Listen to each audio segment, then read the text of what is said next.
Hey Oli, ich glaube, wir sind da. Hey, heute zusammen, willkommen zurück zum ersten Schweizer Fischer-Podcast. Fischverrückt! Ja Mann, auch von meiner Seite ein herzliches Willkommen.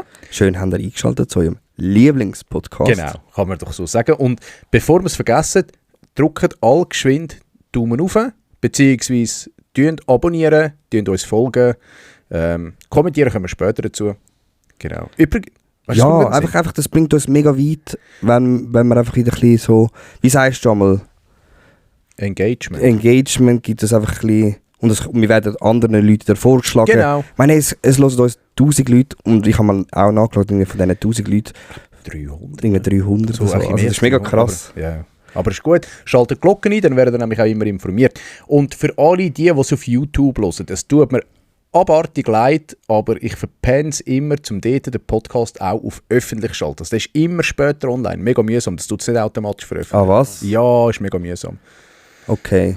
Abartig. Aber ich probiere es immer. Ich tue mir immer einen Reminder setzen am Montagmorgen bzw. am Sonntagabend. Aber irgendwie, ja, jetzt der letzte ist auch erst gerade vor ein paar Tagen online. Oh, sorry, es tut mir leid. Es tut mir mega leid, Leute. Wer lässt denn den?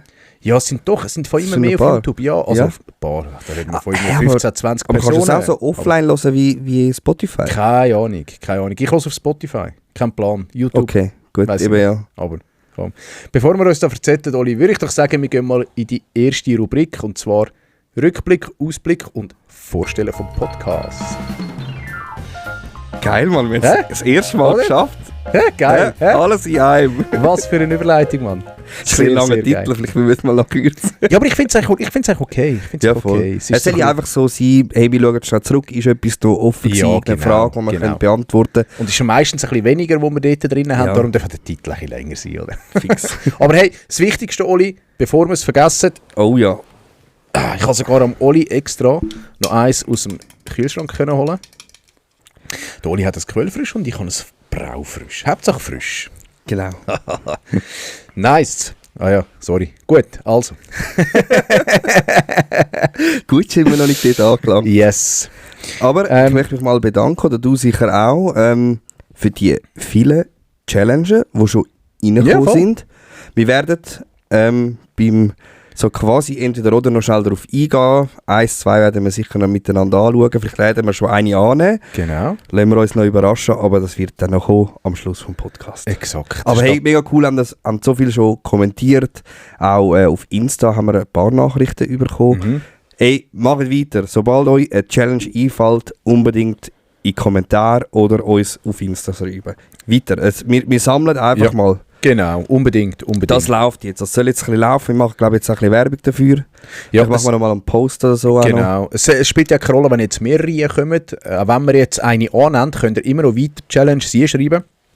Weil dann können wir schön, ich sag's immer so herrlich, ich sag's immer so gerne, so Cherry-Picking machen, oder? Wo wir uns dann die schönsten rausnehmen können. Mal eine knifflige, mal eine anständige, mal eine freche und... Ja, und eben, das werden wir nachher ein bisschen diskutieren und das müssen auch ein bisschen machbare sein von der Zeit her. Exakt, ja. Hey, dann, Oli, sehe ich da Bergsee als Stichwort. Jawohl. Ich glaube, das ist mein Part. Richtig. Und zwar ist es so, es tut uns mega leid, dass wir auch mit diesen Fragen, auch wenn wir nicht alle können, aufnehmen können. Ja, aber es hat uns einer noch geschrieben, der TJK, er hat auch bei uns eine Challenge noch geschrieben, wo wir auch nachher diskutieren können. Hey, danke für die netten Worte für den Fall, gell? Er hat geschrieben, hey, erstmal super geil gewesen. Wegen dem Community-Treffen, bin zwar erst 12, aber ich plane sehr gerne Reisen in meiner Freizeit. Und dann habe ich noch etwas, und zwar habt ihr ja guten Kontakt zum Peter und zum Ralf. Ich habe ihm das dann weitergeleitet, am Peter habe ich es weitergeleitet. Dort schreibt er hat bei der Uferreinigung am 7. März hat er mitgeholfen, mega cool, TOK. TJK oder wie man das ausspricht, ist immer wieder wichtig, dass Leute im Verein sind. Er ist im gleichen Verein wie die Aschwandenbrüder und er ist neben ihnen gehockt und hat ein bisschen mit ihnen geredet oder sie haben geredet und er hat sich eigentlich fast nicht getraut, sie anzusprechen. Finde ich irgendwie noch herzig. Nee. Ja, voll. Ist irgendwie, ich habe es dann an Peter weitergeschickt. Ich habe dann gefunden, ich mache das, ich darf einen Screenshot machen. Und dann hat der Peter darauf aber noch gesagt, hey, ja, unbedingt ansprechen, also überhaupt kein Thema, die Leute, die sind auch nicht, die sind aus Fleisch und Blut, wie wir auch. Also, ja, aber ich kann jetzt in der TJK schon noch ein bisschen verstehen. Ich meine, er ist 12 und die Aschwander Brothers sind halt auch zwei richtige Fets. Weißt du, so ja, und vor allem, man kennt sie in Szenen. Man kennt sie in Szenen, man hat auch Respekt vor ihnen, was super ist. Weißt du, was ich ja schön finde, was ich ihnen mag gönnen. Ich finde die Reaktion, finde ich wirklich, also auch von ihm, ich kann es verstehen, verstehen, so ist es ja nicht. Aber hey, Leute haben Mut, sprechen die Leute an, weil die beißen nicht. Das sind ganz liebe Typen und also Respekt ist gut, finde ich wichtig. Respekt soll man haben vor anderen Menschen, ob gleich alt, älter oder jünger, kommt überhaupt nicht drauf an. Aber ja, redet mit ihnen, ihr könnt nur profitieren. Ihr könnt nicht verlieren, ihr könnt die zwei müssen alles löchern, die zwei, die haben so das Wissen. Absolut. Und dann hat er auch noch geschrieben, und wegen dem haben wir ihn eigentlich hier eingenommen. Er schreibt, und schade, haben ihr nicht über das Thema Bergsee geredet. Aber antworten mir bitte, was der Peter bzw. der Ralf gesagt hat. Genau, ja. Er hat eben vom letzten Podcast, wo der Roman da war, hat er eben unten dran kommentiert, ob wir mal über den Lungersee oder den Melchsee Frut bei uns eine Spezialfolge machen darüber. Okay. Das ist es. Stimmt. Hey, wir hatten den Dani bei uns gehabt. Dani Westin Fishing, der Geschäftsführer vom Fischparadies Lungern. Genau. Dort ist es aber mehr um den Shop gegangen. Aber ich bin wir haben auch ein bisschen über das Forellenfischen bzw. über Lungersee geredet, aber jetzt nicht explizit über das Bergseefischen. Aber ich glaube, da könnten wir den einen oder anderen noch einladen. Ich denke, es gibt so einen Nick Hagenbuch, der auch für das Petri Heil Magazin noch schreibt. Der wohnt auch bei mir da in der Nähe, oder hat zumindest bei mir da in der Nähe gewohnt. Ist jetzt halt wieder ein bisschen Toppis-Werbung, aber zum Beispiel der Jörg. Der Jörg, genau. Fruit, auch mit dem Kajak noch. Oder Fruit. Ist halt dann sehr innerliche Fruitlastig, sage ich jetzt mal. Der Nick würde dann eher ein bisschen über Allgemeinbergsee und Reisen erzählen. Aber das können wir dann gerne mal anschauen, absolut. Das wäre sicher mal noch ein Vorschlag so für die zweite Hälfte, genau. Oder? Absolut. Können wir Kontakt aufnehmen, ja. Tun wir mal uns notieren, das ist sicher ein guter Input. Absolut. Eben wir zwei, können wir jetzt da glaube ich schon auch sagen, fischen zu wenig an diesen 2 Seen, die jetzt genannt worden sind. Ja, ich allgemein Bergsee, das ist bei mir praktisch, wenn ich kann so einer Hand abzählen, was ich da Bergsee gefischt habe. Wenn ich jetzt den Lungersee ausnehme, natürlich. Gell. Im Lungersee habe ich natürlich auch meine Anfänge gemacht, wie jeder andere auch, sage ich jetzt mal. Ja. Dann, ja, ich habe eigentlich dazu nichts mehr. Genau. Und das Thema vom heutigen Podcast, Oli, das hast du aussuchen. Hast du einen guten Vorschlag gebracht? Genau, es ist ein bisschen... Müssen wir jetzt sagen, ihr werdet es merken, oder die den letzten Podcast gehört haben, haben wir Grosstag Gäste angekündigt. Ah, stimmt. Und es ist uns ein bisschen... wie soll man sagen? Nicht das Missgeschick abgemacht. Mit den Gästen haben wir es richtig abgemacht, wir haben es auch falsch im Kopf gehabt. Genau. Wir haben gemeint, die Gäste kommen heute schon, aber das ist erst in einem Monat. Weil es Lustigste ist, weil wir nehmen jetzt am 24.03. auf und die Gäste kommen am 24.04. Genau. Das ist ein bisschen ein Durcheinander entstanden und wir haben jetzt spontan noch ein Thema rausgesucht. Ja, das ist dein Vorschlag. Ich finde es ein geiles Thema, Oli. Ja. Wollen wir es schon sagen? Ja, ich würde. Also es gibt ja so ein bisschen unter den Fischern immer so ein bisschen Mythos, so Fischermythen, wie zum Beispiel der grösste Köder fängt der grösste Fisch. Genau. Oder man sagt auch, Fisch ist das einzige Tier, das noch weiter wächst, wenn es schon gestorben ist.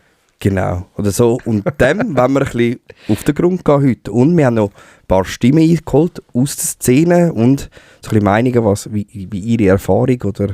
Genau. Ja. Ich würde sagen, Neues reingehen wir, wenn wir dann beim Punkt Thema sind. Und wir sagen, wir starten jetzt mal mit meine Woche, deine Woche.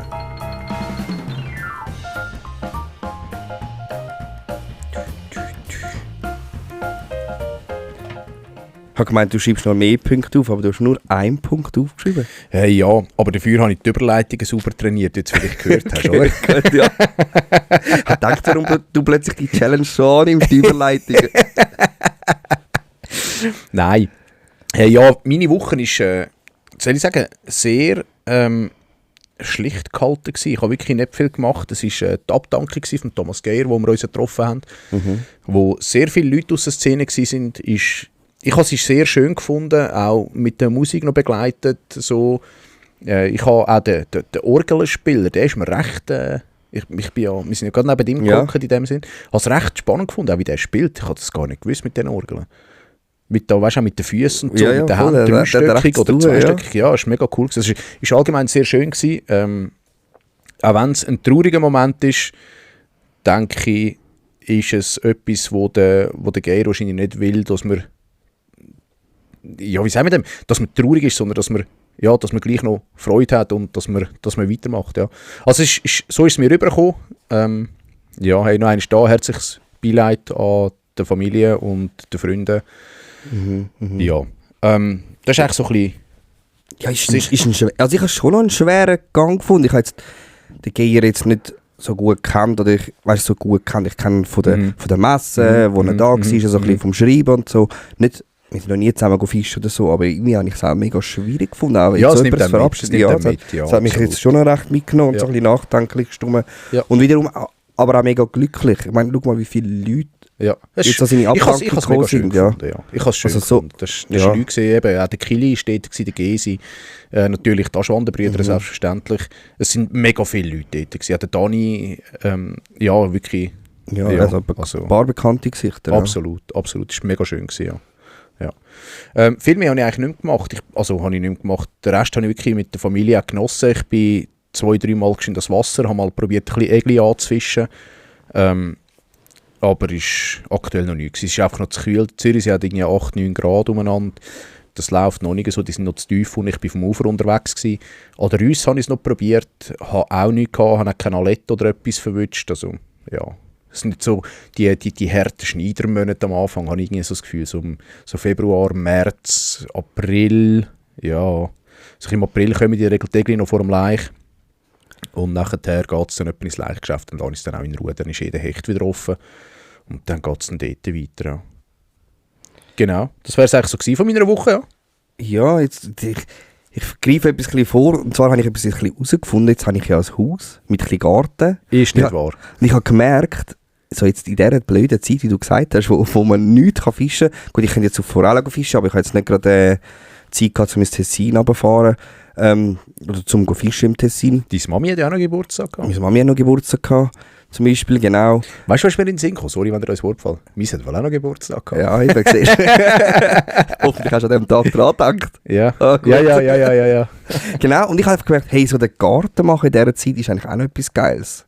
Es macht schon Spass, gell? Es macht irgendwie Spass, so ein bisschen Häkchen schneiden, so, also so ein bisschen, blöd gesagt, ein bisschen männliche Arbeit zu machen. Ja, weißt du, so ein bisschen Krampf am Abend hast du gemerkt, Scheiße, wird vielleicht viel auf den Knien rumgekrochen, um da mit der Schere da alles schön zu schneiden. Und kommst Blätter nicht an den Händen. Genau, ja, aber das, also irgendwie habe ich gedacht, ist eigentlich noch eine geile Zeit zum Überbrücken. Absolut. Jetzt machst du den Garten und dann kommen die Fische wieder, kannst du wieder fischen. Der Garten ist ready. Ist vor allem, wenn es schön Wetter ist, ja. Also ja, wie jetzt, der Frühling wie jetzt ist super, perfekt, weil du hast schön Zeit, kannst schön machen und wenn es schön Wetter ist, macht es viel mehr Spass. Haben ihr einen Roboterrasenmäher? Natürlich. Ja, selbstverständlich. Sehr gut. Weil wir haben eben auch die Hecken, das ist nicht unser Business, das machen wir nicht. Wir haben keine Hecken bei uns. Ja, wir haben und hat Spass gemacht. Ich habe extra ein Maschinenli bekommen von meinen Eltern, es hat aber nicht funktioniert, weiss auch nicht warum. Dann habe ich es mit der Schere gemacht. Ja. Mit der grossen. Das hat auch Spass gemacht. Ja. Ja, wir tun nur die Hecken von den Nachbarn, die wir auf unserer Seite ein bisschen stutzen, wenn sie es nicht gerade machen. Und dem nehme ich auch immer, wenn dann nehme ich die Schere, wenn dann schon so. Richtig schaffen, gell? Ja. Aber ich finde es so richtig mühsam. Schneiden ist das eine, aber das Zusammenputzen scheisst mir jedes Mal an. Ja, das stimmt. Ja, da habe ich so keine Lust. Ja, das gehört aber auch dazu. Ja, aber der englische Rasen ist immer schön, wenn du ihn siehst. So. Ja, meine muss jetzt noch ein bisschen wachsen, weil dort hat der Gärtner von den Nachbarn noch ein bisschen gefüttert. Darum, ja. Hast du ihn vertikutiert? Nein, das hat mein Vorgänger gemacht letztes Jahr. Ich kann immer zweimal eigentlich. Ah, wirklich? Ja, das Jahr ist das erste Mal, wo ich es nur im Herbst mache. Gut. Sonst tue ich immer im Frühling. Ja. Ja, jetzt mal Leute, habe ich mal Hecken geschnitten. Ja, das kommt alles so schön mit so Schnitzeli ausgelegt, das sieht jetzt richtig geil aus. Ja, voll. Nice. Kann man raushocken und den Garten anschauen und denken, geil. Ich bin da gespannt auf das erste Bier bei dir. Ja, das kommt. Die Einladung habe ich ja schon müssen absagen dort wegen Kajak. Geil, das stimmt, ja. Ja, ist halt auch ein bisschen kurzfristig gewesen. Ja. Eben, apropos Kajak, ich habe... Siehst du, meine Überleitung? Hey, geil. Ich habe das Kajak seit Neuem. Und ich habe jetzt schöne Sticker drauf gemacht. Ich habe noch vom Stefan Breu, dort mal in Berlin, hatten wir, keine Ahnung, habe ich mal da im Podcast über das Kajak geredet oder so. Er hat gesagt, hey, gell, du willst ja das Kajak, schau mal da, da hat mir so ein riesiges PKK-Sticker gegeben, zum Kajak bestickern. Dann habe ich jetzt das schön, so schön Wetter war, schön das draufgeklebt.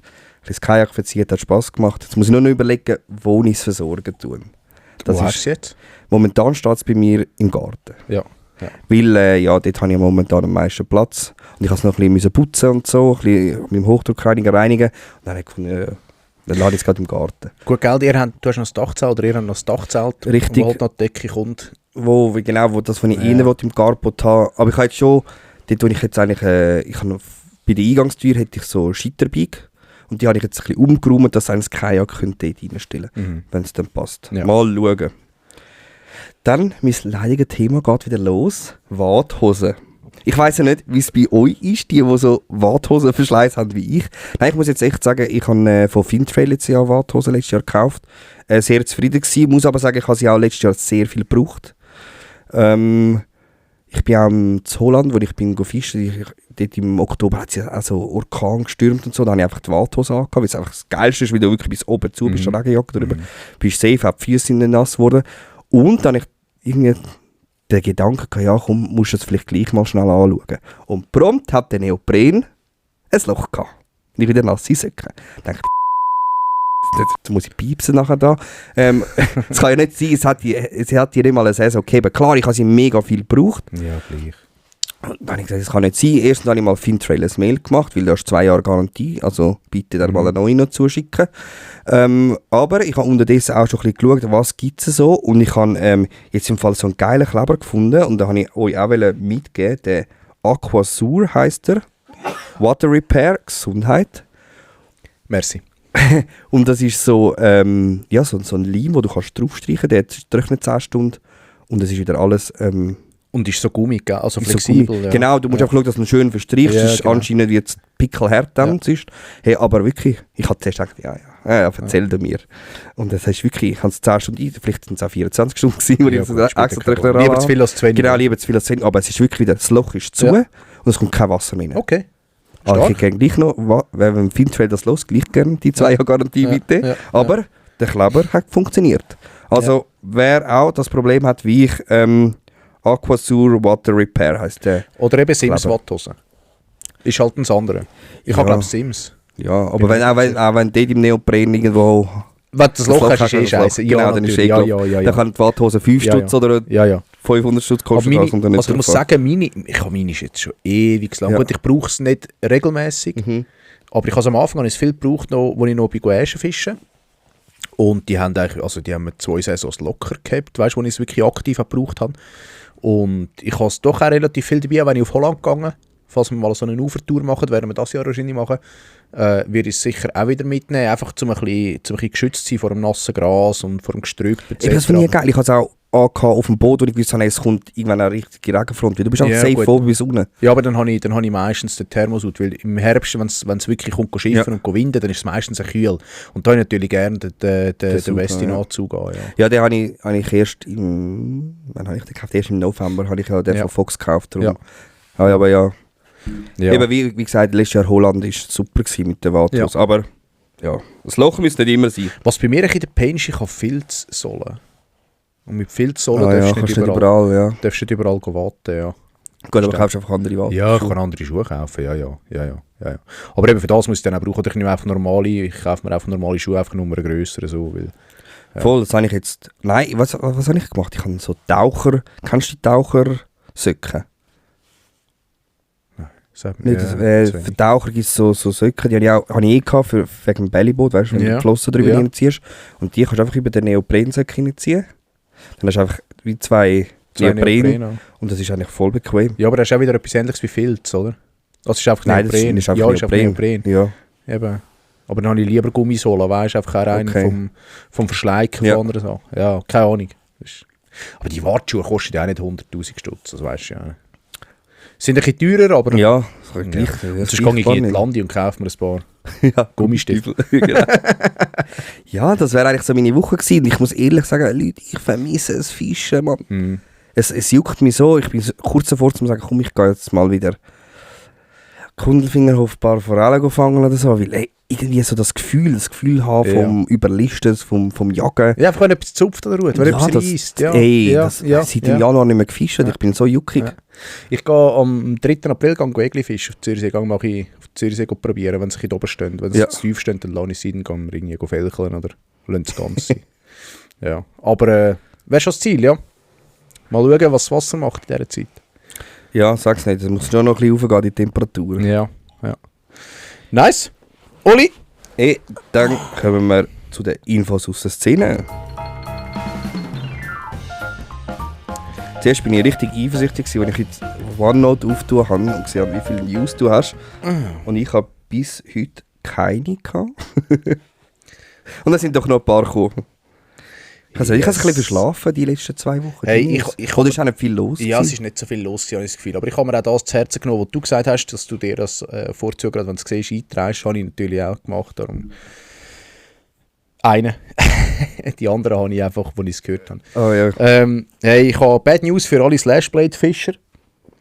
Und zwar hat Sakura die Slashblades auslaufen lassen für das Jahr. Es wird aktuell keine neue geben, also beziehungsweise sind neue in Produktion, die sind in Zulauf anscheinend, aber das wird nicht mehr das Jahr und wir haben erst Ende März. Also ich habe noch ein bisschen Stock, ich werde mir da sicher auch noch der eine oder andere rausnehmen. Aber die werden schnell weg sein. Ja, ziemlich sicher. Es wird es auch nicht mehr geben in der Grösse 75, also für Egli, 7,5 cm, sondern es wird in der Grösse 100, 125 und 185, also 18,5 cm wird es geben. Das finde ich geil. Das ist schon nice, ja. Das finde ich geil. 150 und aber 75. Der Kleine war auch geil gewesen. Ich habe dort zu wenig gefischt, der war schon fast zu leicht gewesen. Ja. Ich habe so 100, 125 habe ich gefischt, 150er habe ich auch ein paar, aber ja, ist jetzt für uns, ich habe immer das Gefühl, bei unseren Gewässer verscheuchst fast die Fische, so ist fast zu gross, weil es langes Blättchen hat, weißt du, was zu viel Tumult macht. Ja, aber ich glaube, jetzt gerade zu Holland kommt halt auch noch sehr aufs Gewicht drauf an. Ja. Und, ja, ist halt, wenn der grosse, der 150 ist, glaube ich, 63 Gramm oder etwas, oder 68 Gramm. Und der geht halt schon relativ deftig ab. Ja, das und der ist jetzt in so einem 3 Meter Gewässer oder 5 Meter Polder, ist der einfach viel zu schwer. Viel zu schwer. Ja, lassen wir uns mal überraschen. Dann Bertschi-Boote, das wollte ich letztes Mal schon sagen. Ja. Habe ich es die News nehmen. Das Mal habe ich die News genommen. Bertschi-Boote, für alle die es wissen wollen, sie sollen im Google Bertschi-Boote eingeben. Ich habe dort damals gesehen, im Februar, nach der Sportfischermesse, ist es, glaube ich, in Bremgarten, an der, was ist so eine Messe, Börse, so eine Köderbörse gewesen, vom Fischverein Bremgarten aus. Der war dort mit seinem Kajak und der hat ein Live-Sonar. Es ist nicht, ich sage extra Live-Sonar, nicht Live-Scope. Es ist etwas abgesetzt davon. Der Geber sieht aus wie der von Garmin, wie der Live-Scope-Geber, aber es ist ein Live-Sonar, das per WLAN funktioniert. Das heisst, das einzige Kabel, das ich habe, ist die Stromversorgung vom Geber. Und ich kann die Blackbox irgendwo darunter rühren, blöd gesagt. Die hat 2 Antennen, halt wie beim WLAN, und verbindet sich dann so eigentlich mit dem Geber bzw. mit dem Empfänger vom Geber. Und das ist eigentlich schon recht nice. Das heisst, du brauchst nicht irgendwie noch Blackbox, du hast nicht so einen Kabelsalat, sondern du bist wirklich recht agil. Du kannst die hinten im Boot oder vorne im Boot verstauen und den Geber auf dieser Seite haben. Finde ich noch geil. Voll, ja. Ich habe gedacht. Preislich bist du etwa ähnlich wie mit dem Live-Scope. Was aber ist, also ich muss so sagen, ich habe es glaube falsch erklärt. Du hast den Geber, vom Geber geht das Kabel zu der Box. So, das hast die Box ist kabelgebunden, also der WLAN-Router in dem Sinn. Und du hast aber gerade die Batterie unten dran. Und die Verbindung, also du brauchst nicht noch ein Screen, ein Garmin-Gerät oder ein Lawrence oder ein Humminbird-Gerät, sondern du kannst dein Tablet nehmen. Und das tust du per WLAN mit dem Modem verbinden. Und so überträgt es. Und es überträgt es eigentlich relativ zügig. Er hat es dann geschwind demonstriert. Und es überträgt es wirklich noch relativ schnell. Eigentlich. Dort ist halt die Frage, kann halt das sein, je nach Distanz, wo du vielleicht ein bisschen mehr oder ein bisschen weniger hast. Aber ich habe mal die Helmfunktion genutzt vom Garmin und die ist wirklich mühsam. Dort hast du Verzögerung. Du hast eine halbe Sekunde oder etwas hast du Verzögerung und beim Suchen von der Fisch ist es brutal mühsam. Bei der Demo, die er gemacht hat, ist es einiges schneller gegangen. Ich weiss, ob es war, weil es einfach auf dem Kajak hat und dementsprechend beim Fußraum vorne den Router hatte und bei sich zu, gerade beim Sitz eigentlich, hat er das Tablet gehabt. Aber es ist schon noch geil. Du hast kein kabelgebundenes Gerät mehr, sondern es ist einfach das Tablet und kannst eigentlich sozusagen dich mit dem WLAN verbinden und spiegeln. Finde ich noch nice. Die Idee ist super und ich habe schon lange gewartet, bis so etwas auf den Markt kommt. Ich frage mich einfach eben, die Verbindung muss dann einfach eben. Wenn dann so, die Verbindung muss stabil sein, ja. Und vor allem schnell. Sie muss wenn du einen Fisch anwerfen und dann hast du Verzögerung, dann hast du verkackt. Also, ja, absolut. Genau, absolut. Ich frage mich dann, ob das genug schnell ist oder auch mal irgendwo, weiß auch nicht. Ja. Unterbrüche hast, mit dem müssen wir fast ein bisschen rechnen. Oder? Nein, ich glaube Unterbrüche nicht, weil du hast ja den Geber hast du ja per Kabel verbunden zum Router. Das heisst, die Übertragung ist safe. Ja. Die Frage ist einfach, wie lange geht es vom Router über die Luft eigentlich aufs Tablet, oder? Das ist so ein bisschen die Frage, aber ja. Preislich sind die Geräte eigentlich noch mega human, also bist irgendwo im Bereich von 1200 Franken, 1500 Franken umeinander oder 800 Franken, je nach Grösse vom Geber, je nach Abstrahlwinkel, den du haben. Ja, finde ich eigentlich noch. Also ich finde es wirklich noch ein cooles System so. Ich weiss nicht, wer das sonst alles hat oder nicht. Es ist auf jeden Fall Bertschi-Bote, weiss ich, der war dort an der Messe. Und wir sagen, ja, finde ich noch geil. Ja, werden wir sicher noch etwas hören. Wird sicher nicht der Einzige sein, der da mit dem Start kommt. Ja, absolut, absolut. Gehen wir mal vorbei schauen auf der Homepage. Der Kontakt von ihm ist auch drauf. Ja. Dann Quagga-Muschel ist im Rotsee entdeckt worden. Der Rotsee ist so ein Rudertümpel in Luzern. Ich frage mich, wie die da drauf gekommen ist. Ich weiss nicht, ob die Ruderer auch ihre Bötchen reinigen lassen, wenn sie den Platz wechseln. Keine Ahnung. Das ist ja das, was wir mit dem Marc Schlecht vor und Piet Spaak. Sehr lange diskutiert haben. Ich glaube, ich weiss nicht, wie die Ruderer so stattfinden. Ich weiss nicht, wie die Ruderer... Ja, es kann natürlich auch sein Fischer-Equipment. Am Rotsee kannst du Tageskarte lösen. Mit dem Bötli darfst du nicht drauf fischen, meint es. Mit dem Kajak glaube ich eben auch nicht, mit dem Belly. Sondern du wirklich nur vom Ufer aus. Oder halt eben, das ist ein klassischer Rudertümpel. Also ich könnte mir es nur so vorstellen. Ich habe es nicht genau gelesen, aber ich finde den Artikel sicher irgendwo in einer Luzerner Zeitung oder etwas. Oder in den Social Media. Dann etwas, was noch die Runde gemacht hat, ist, dass ein Fischer PFAS im Blut hat.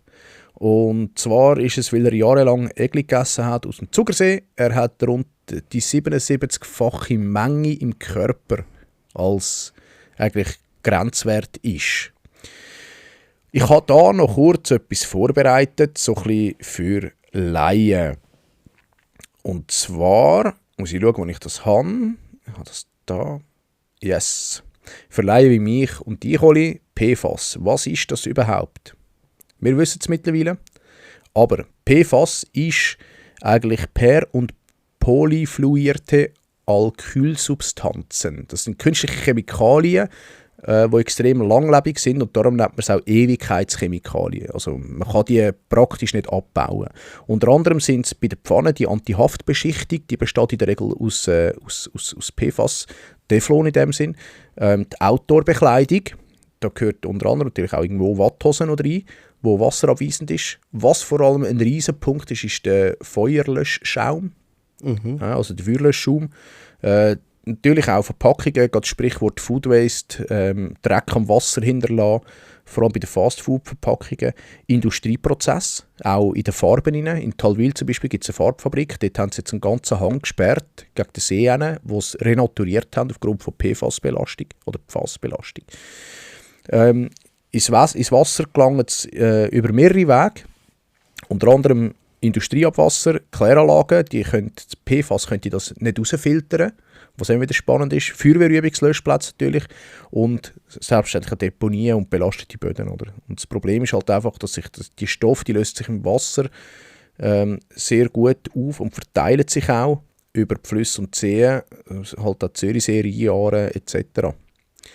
Für die Fischer ist es halt einfach relevant, weil die Lebewesen, die kleinen Organismen, die sammeln die PFAS auf. Die Fische fressen entsprechend die kleinen Organismen. Das heisst, die Konzentration die tut sich in einer kleinen Rotfeder schon bereits ansammeln.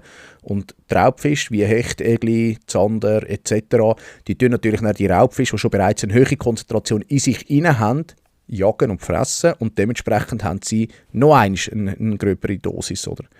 Das bedeutet eigentlich, je grösser und älter der Fisch, umso mehr PFAS ist möglich. Besonders relevant ist halt eben bei regelmäßigem Verzehr.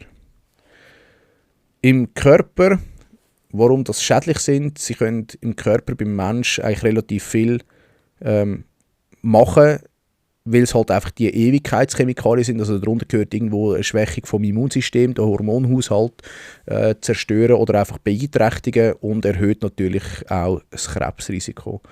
Und ja, das ist halt darum auch sehr, sehr gefährlich, weil es halt wirklich auch eine langfristige Belastung sind. Genau. Danke, sehr ausführlich. Das soll euch nicht abhalten zum Fisch essen, bitte. Wohlverstanden. Ja.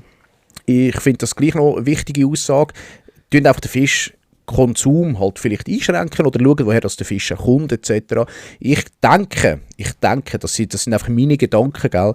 Es wird auch wahrscheinlich in der Fischzucht eine gewisse PFAS-Belastung haben, weil das Wasser kommt ja auch von irgendwo her. Das ist nicht immer, ich sage jetzt mal, reines Quellwasser, das getestet worden ist oder was auch immer. Ich will es aber überhaupt nicht schlecht reden. Ich kann mich da natürlich auch sehr gut irren, dass die PFAS sich irgendwo im Boden können absetzen und dann dementsprechend nicht ins Wasser gelangen, weil es rausgefiltert wird. Aber genau, ist auf jeden Fall schon in vielen Gewässern nachgewiesen worden. So. Punkt einfach Fischverzehr. Muss jedes Mal schmunzeln. Bei uns im Greifensee gibt es Kronen. Ich weiss nicht, kennst du den Restaurant Kronen, gerade im Greifensee? Dort kannst du auch eklig Knusperli haben. Und ich finde immer, wenn ich Fisch esse, will ich auch wissen, von wo der Fisch kommt. Und der kommt immer aus Polen. Ja. Und jedes Mal sage ich, Entschuldigung, ich habe da den Greifensee, ich habe den Zürichsee nicht weit. Warum importiert ihr den Fisch aus Polen? Das kann ich einmal nicht verstehen. Und dann bestelle ich extra nicht Fisch. Ich finde, sorry, esst lokalen Fisch. Eben, aber da sind wir wieder bei dem Thema, oder? Vielleicht, klar, ob der Fisch in Polen besser ist, ja, das wird auch Zuchtfisch sein, gehe ich mal schwer ja, aber gleich, aber er ist importiert, ja, richtig, in der Kühlbox. Absolut. Ich find auch, also wenn ich Fisch esse, dann esse ich den lokalen Fisch, den ich gefangen habe, wenn dann, ich esse praktisch keinen Fisch, aber ist für mich einfach so ein bisschen, ja, wenn dann schon ein lokaler Fisch. Also geht mir irgendwie gegen den Strich, nur schon zu meinem Restaurant Fisch bestellen, das mache ich irgendwie nicht. Das ist für mich so ein bisschen, ja, ich bin Fischer, wenn ich Fisch will, dann esse ich, wenn ich den gefangen habe. Ich sage nicht, ich fange, wenn ich essen will, sondern ich esse, wenn ich gefangen habe. Aber ich finde, schon auch ein das Ziel von diesem Jahr ist vielleicht schon einmal so ein paar Fischrezepte ausprobieren. Ich finde gerade so, der Brosef von Banks, der macht sehr viele Videos mit Catch and Cook und eben gibt mal so Fischwrap oder irgendwie so Fisch im Bierteig und so. Weißt du, so ein bisschen Menü, wo ich finde, hey, schon geil, auch mal zum Nachkochen. Habe ich auch voll Bock drauf das Jahr. Why not? Also meine, eben, ich will da niemandem das Fischessen ausreden oder so, überhaupt nicht. Ich will da nicht propagieren, machen Catch and Release oder weiss ich was, gar nicht. Also schlussendlich ist es jedem sein gutes Recht, seine Fische, die er fängt, die er darf entnehmen, regelkonform natürlich, dass er die auch essen darf, selbstverständlich. Also, einfach beim Zugersee ein bisschen vorsichtig sein. Ja, es ist ja nicht nur der Zugersee, es ist auch der Hallwildersee unter anderem, es ist ja auch der Zürichsee. Also das ist vielleicht nicht in den Medien, aber es ist auch der Zürichsee, weil eben das Ufer Talwil, wo es renaturiert haben, also irgendwo ist das Wasser reingegangen. Das PFAS, das wird, behaupte ich jetzt einfach, nicht alles im Boden gewesen sein, aber ja, das ist sicher etwas, wo man sich ein bisschen kann und darf Gedanken dazu machen und ich bin überzeugt, das werden wir wahrscheinlich wieder auch ein Thema sein mit der Eva, wenn sie zu uns im Podcast kommt, wo wir dort werden aufnehmen im Sommer. Unbedingt, ich würde sagen, das notieren wir uns. Ja. Absolut, ja. Genau, hey, das wären von meinen Infos gewesen. Ich habe auch nicht viel mehr. Die erste ist, dass ihr kennt sicher die Angle News vom Incident. Ihr könnt die neu auch auf Spotify hören. Finde ich super. Habe ich ihm auch schon geschrieben, dass er jetzt da auf Spotify ist. Weil ich finde, seine News sind einmal auch interessant zum Schauen. Ich schaue nicht alle. Aber wenn es mich gerade interessiert und ich finde, ja, eben YouTube musst du immer gerade offen haben zum Schauen und jetzt kannst du es einfach schnell während dem Auto fahren. Das ist schon geil. Das ist schon geil, eben wie der Podcast. Ja, absolut. Und darum habe ich auch gehört, dass der Stefan Zeus, heisst er, glaube ich, von der PETA angezeigt worden ist wegen Catch and Release. Das habe ich im Social Media mal gelesen und ich gefunden, ja okay, gut, das ist ein Welsfischer, die machen Catch and Release. Ja, finde ich jetzt nicht weiter tragisch, Anzeige, ja. Genau, es ist, was ich bis nicht gewusst habe bis zu dem Podcast, ist, es ist einfach mal eine Anzeige. Es ist noch nicht so, dass das Strafverfahren im Gang ist. Es ist einfach mal von der PETA angezeigt worden. Jetzt kommt da sein Anwalt, wo da wird sehr wahrscheinlich mit dem Gegenanwalt da zusammen hocken und dann werden sie das so besprechen. Ja, ist halt ich finde, wenn du es schon, das hat mich schon ein bisschen so zum Überlegen gebracht, so, gerade wenn du so viel Follower hast, jetzt wie ein Stefan Zeus, wie ein Neis, wie jetzt der Brosef oder so, oder Hecht und Barsch auch, dass man vielleicht halt jetzt schon mal achtet, dass man auch mal sieht, wie man einen Fisch verwertet. Würde ich jetzt, wenn ich jetzt so gross wäre, hätte ich, ja, dann kannst du dich schon ein besseres Bild drucken. So ist es halt schon einfach, zu sagen, du machst nur Catch and Release. Richtig, ja, absolut. Oder? Absolut, ja. Aber ich habe dazu nichts gefressen für so Leute. Ja, ich glaube, es kommt halt auch darauf an, eben Social Media ist ja ein Paradebeispiel, was das angeht. Ja. Und ich glaube, dort kommt es mega darauf an, was zeigst du von deinem Fangen. Genau. Weißt, zeigst du jeden Release vom Fisch oder zeigst du einfach auch den Fisch selber und nachher ist die Sequenz fertig, oder? Ja. Ich glaube, das macht schon relativ viel aus, oder? Auch wenn jeder weiss, dass das uns der Fisch released hat, finde ich, ist es halt gleich noch wichtig, dass man halt, ja, es gibt nichts Handfestes, oder? Das heisst nicht, hey, du releasest jeden Fisch. Also, ja. Genau, und wiederum haben wir ja das Gegenbeispiel, ich glaube, das ist das im Blick-Video viral gegangen, wo auch einer so einen grossen Wels eigentlich fachgerecht tötet und der hat dann auch Ärger am Hals gehabt, weil es halt so brutal, glaube ich, ausgesehen hat. Irgendwie so. Eben der Marc Schlecht ist ja da bei uns im Podcast und hat gesagt, hey, im Wels musst du fast durch den Kopf schiessen, dass er tot ist. Ich glaube, man kann es nicht recht machen, aber ich habe jetzt gleich gedacht, ich nehme es da rein, weil der Stefan Zeus doch auch immer eigentlich an der Schweizer Sportfischermasse ist, auch jemand, den man eigentlich kennt, so aus der Szene. Dann, die mich ein bisschen auf Social Media oder vor allem auf Insta verfolgt haben, gesehen, dass ich seit ein paar Monaten Coros Nomad, so eine Outdoor-Uhr am Handgelenk habe. Ich habe auch schon 2 Reels davon gemacht. Haben sie dir eigentlich geschenkt? Genau, die habe ich geschenkt bekommen, zum Testen. Wow. Coros Switzerland hat mich angeschrieben, ich habe Bock gehabt, um die zu testen. Jetzt kommt der High Drop. Ich glaube, man sagt High Drop. Das ist so, wie soll man sagen, so ein kleiner, nicht ein Chip, aber so ein Button, eine Art, oder? Ja, genau. Sieht eigentlich aus wie ein USB-Stick. Ja. Den kannst du runterlassen ins Wasser und du kommst gerade so Wassertiefe über, Wassertemperatur, Wasserfarbe, Lichtverhältnis, du gerade auf die Uhr senden oder auch aufs App, die du auf dem Handy hast. Und hast eigentlich gerade so, nicht ein Mini-Echolot, aber gerade ein paar Informationen, wenn du jetzt an einem neuen Gewässer bist. Aber es tut dir einfach die Tiefe von dort anzeigen, die du runterlässt. Genau, also nicht vom ganzen Gewässer. Nein, du kommst eine tiefe Karte über, gerade aber dort, wo du bist halt. Ja. Ich denke, das ist auch noch ein praktisches Feature, vor allem, weil du es gerade auf der Uhr hast. Ja. Komme ich auch noch, sofern es in der Schweiz einmal verfügbar ist, zugeschickt über. Bin dann gespannt, wenn ich das testen kann. Ich habe gerade gedacht, so ein bisschen beim Kajak, um die ersten Informationen zu holen. Ich habe momentan noch kein Echolot. Gut, du hast den Deeper, oder? Ja, aber ich muss ehrlich sagen, beim Deeper bin ich jetzt nicht mehr so... Ja, aber dann würde ich in der Deeper nehmen, gibt doch viel mehr her als... Gut, ist halt, wenn du es überkommst zum Testen, dann genau, ich komme es über zum Testen und jetzt mal anschauen und dann werden wir meine Meinung hören. Ich meine, ich sehe jetzt ja nur das, was über Social Media läuft, was ich auch lesen im Vorab und an den Videos gesehen habe. Ich dachte, ja, ist noch ein herziges Feature, so, wenn du gerade die Infos auf der Uhr hast. Eben, ob es etwas bringt fürs Fisch, das werden wir dann sehen. Gut, du schreibst ja da noch Lichtverhältnis rein. Ja.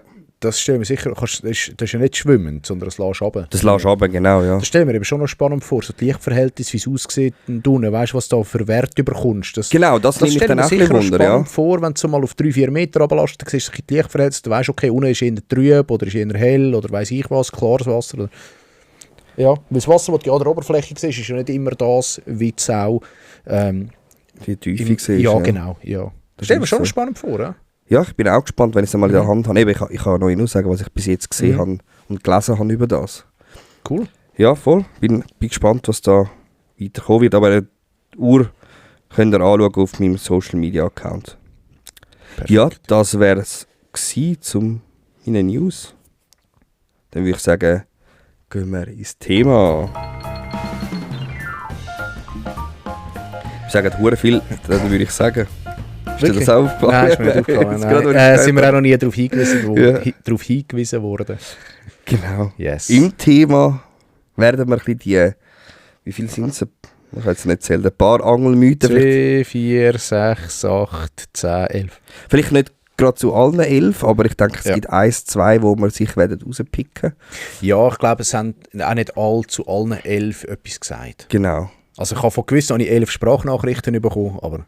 Ja. Okay, spannend. Also, ja, von einem. Genau, wir haben es ein bisschen so angedacht, dass wir die erst werden abspielen von der Person, die wir gefragt haben.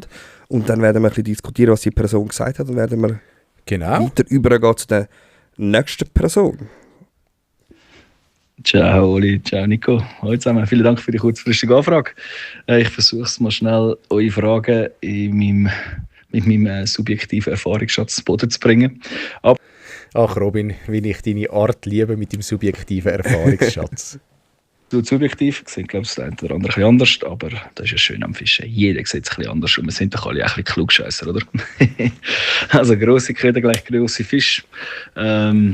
Ich glaube nicht. Ich glaube, Grösse ist definitiv ein Selektionswerkzeug, aber kein Zauberschlüssel.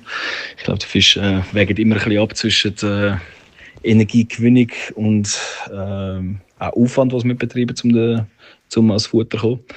Das heisst, gerade im Winterfisch ist sehr oft gross, wo weniger Energie vorhanden ist, also in Energiereserven laufen, dass es halt mehr Energie gibt, wenn es einen grossen Köder eingehauen wird. Darum auch tendenziell grosse Fische einen grossen Köder nehmen, aber ich habe mit kleinen Ködern grosse Fische gefangen und umgekehrt. Darum, selektieren sicher, aber ich fische sehr gerne klein. Dann je tiefer, desto mehr Fisch. Nein, habe ich nicht das Gefühl. Kann sein, aber es kommt, glaube ich, ganz auf andere Sachen drauf an. Wie ist der Sauerstoffgehalt, wie ist der leichte Einfluss, wo ist die Sprungschicht, wodurch das auch beeinflusst wird, wie ist die Struktur und so weiter. Ich glaube, auch je nach Fischart kommt es dann ein bisschen darauf an, wie, wo, was. Und jede Fischart liebt ein bisschen etwas anderes. Also es kann sein, dass es tiefer mehr Fisch gibt, aber es kann auch sein, dass einfach im Flachen viel mehr Fisch sind. Ich glaube, es kommt auf die Situation und die Fischart drauf an. Da möchte ich schon einhängen. Ich finde das sehr ein wichtiger Punkt mit der Tiefe. Vor allem, wenn ich meine Leute bei mir auf dem Boot habe, wenn wir mit dem Live-Sonar draussen sind, wo nachher gerne sagen, hey, komm, wir schauen tiefer, wir schauen 25, 30 Meter. Es nützt ja eh nichts, weil die Fische ist nicht da. Erstens mal das. Zweitens mal, jetzt gerade Saibling zum Beispiel, die sind gerne tief, die sind auf 40, 50 Meter runter, wenn nicht mehr, je nachdem. Denen macht es aber auch nichts, wenn die Jute ist, haben wir ja mal gesagt in der C&R-Folge. Einfach halt auch langsam und schonend. Und auch da, je nach Zeit, habe ich das Gefühl, Jahreszeit, die wir haben, ist sehr ein wichtiger Faktor, dass wir im Sommer, dass die Egli zum Beispiel im Sommer eher ein bisschen flächer sind und im Winter, wenn es kalt ist, eher ein bisschen tiefer. Also auch, eben, wie ich gesagt habe, es kommt auf mehrere Faktoren drauf an. Wenn du bei Vollmond bist, weniger oder besser. Ich glaube, es auch ein bisschen auf die Fischart drauf an. Es hat definitiv einen Einfluss. Mehr Licht, wo ins Wasser kommt, dass gewisse Räuber sicher in der Nacht aktiver sind. Und vielleicht durch das übertags weniger aktiv oder umgekehrt. Das andere habe ich sehr viel Erfahrung gemacht, dass wir bei Vollmond gut gefangen haben, dann aber über Tag weniger, wahrscheinlich weil es Bauch vollgeschlagen haben. Schon in der Nacht, kann sein, muss nicht, ist mein Gefühl. Nur morgen und Abend funktioniert es? Nein.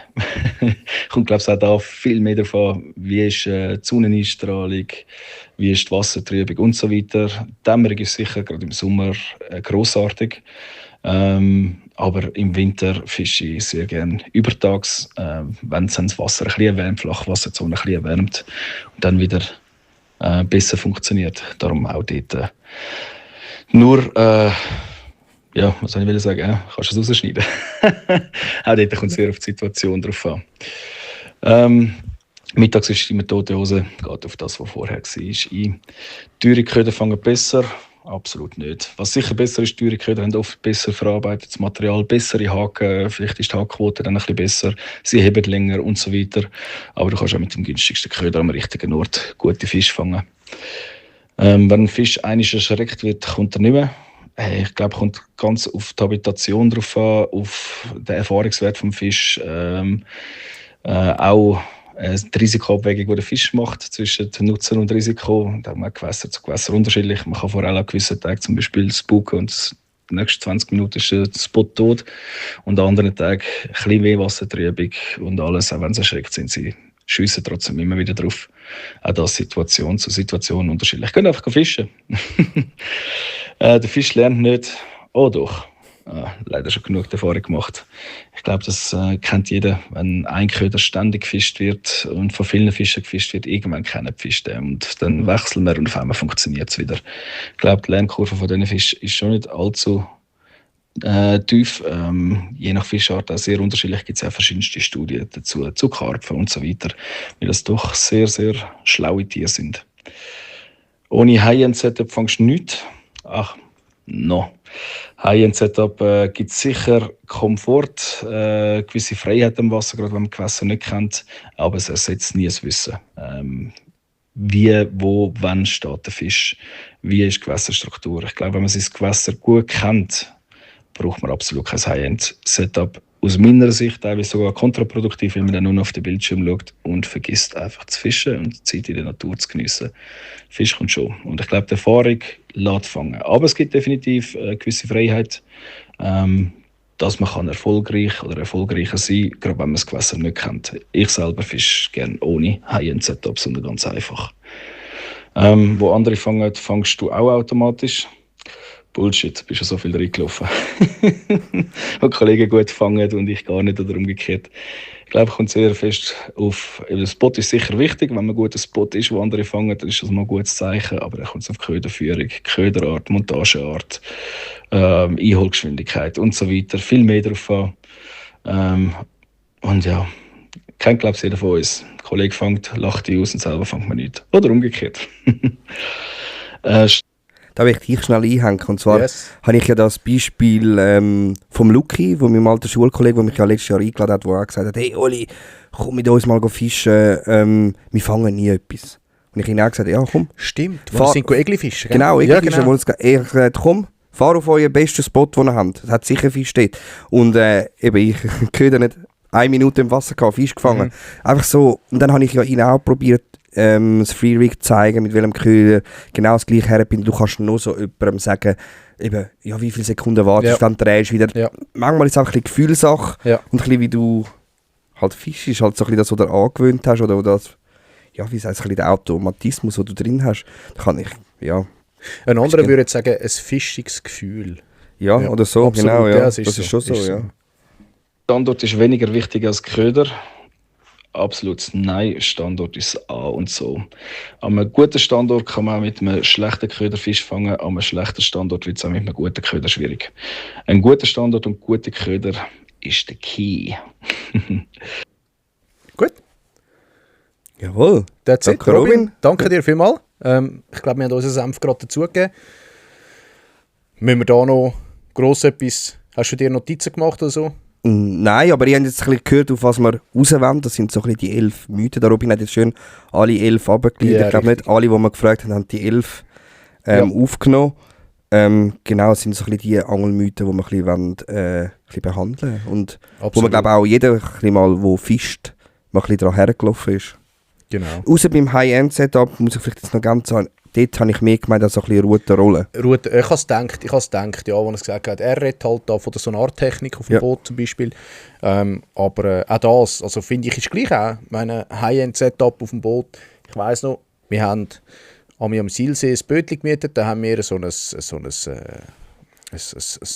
Hummingbird 5, nein, sogar 3 Zoll Echolot gehabt. Ich glaube 3 Zoll war es.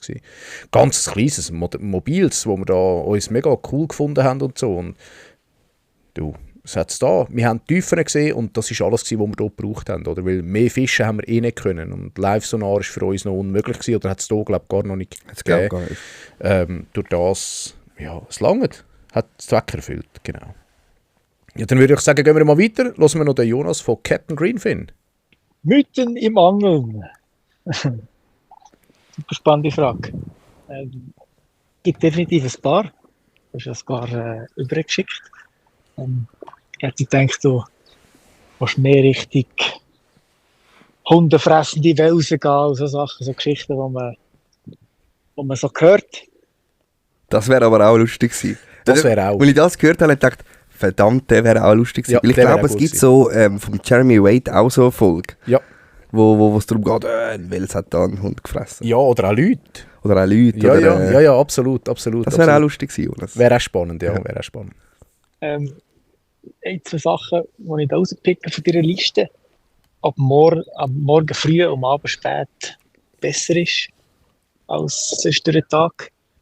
Schlussendlich kommt es darauf an, wenn man draußen ist. Es gibt super Stunden am helllichten Mittag oder am Nachmittag.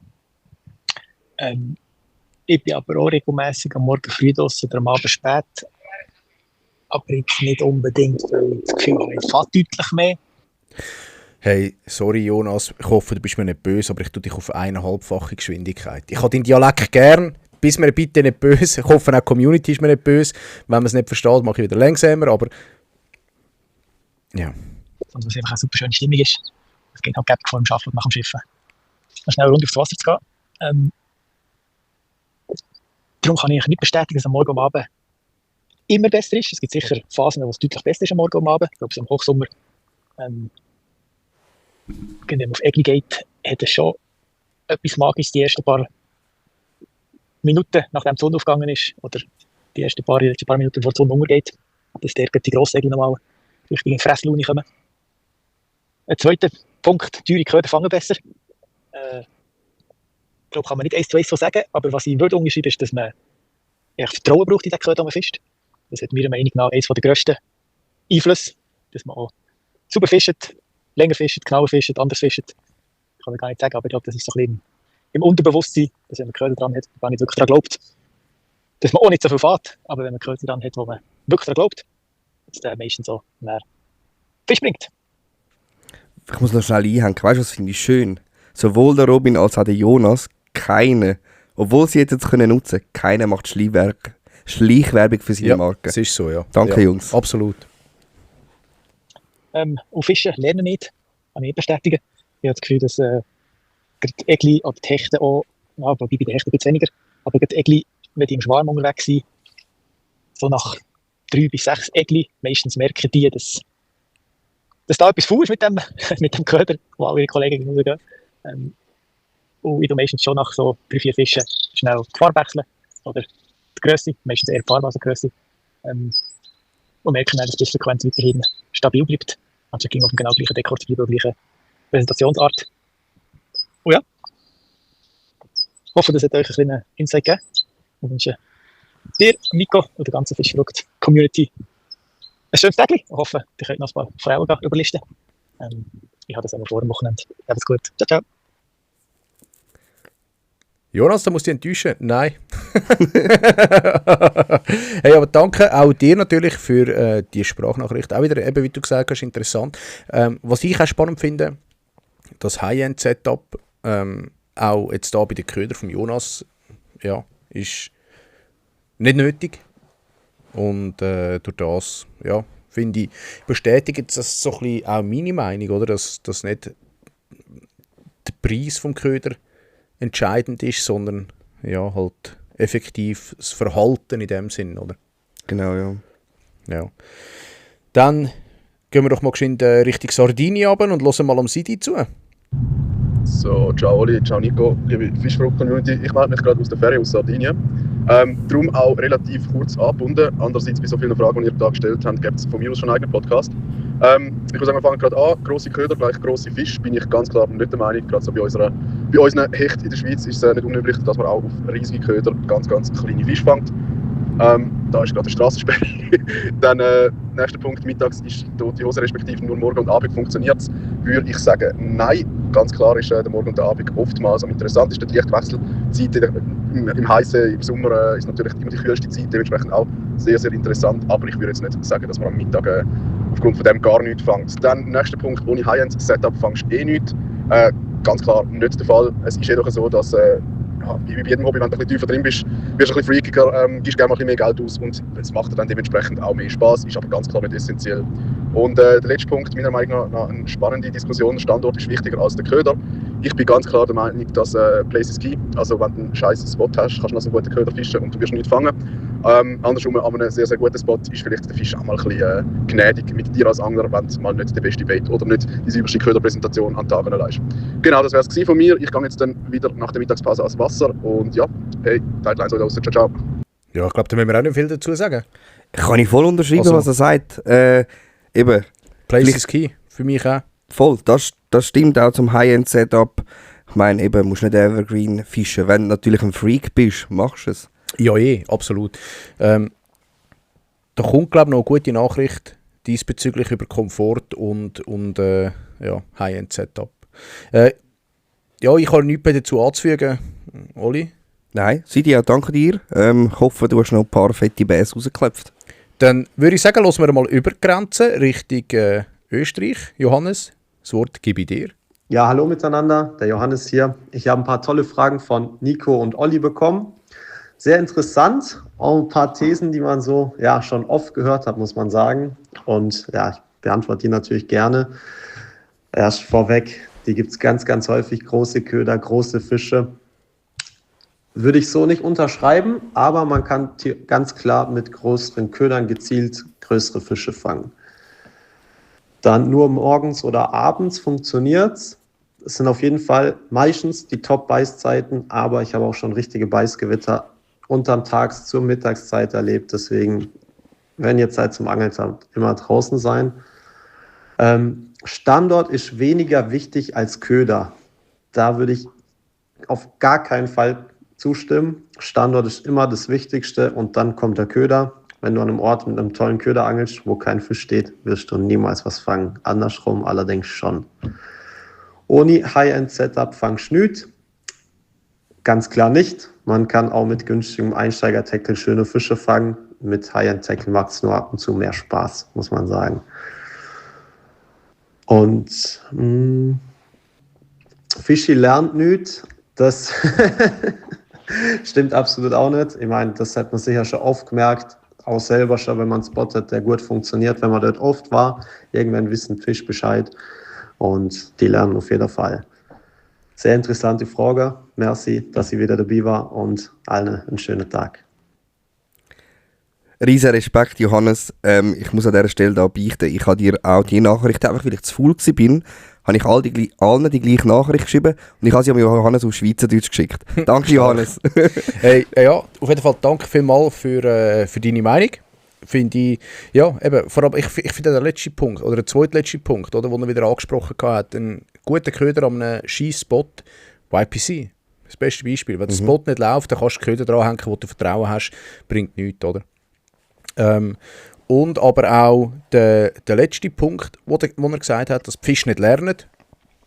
Hey, die Fische lernen, die vergessen nicht alles oder nicht jeden Fisch. Und ja, finde ich wirklich spannend. Dann gehen wir wieder zurück in die Schweiz, zu den Bekannten, sage ich jetzt einmal. Aschi, das Wort ist dir. Ja, Sali, Nico, Oli, haben mir wieder eine Liste geschickt. Mythosliste. Also, ja, danke vielmals, dass ihr in mich zu vertrauen habt und mich fragt.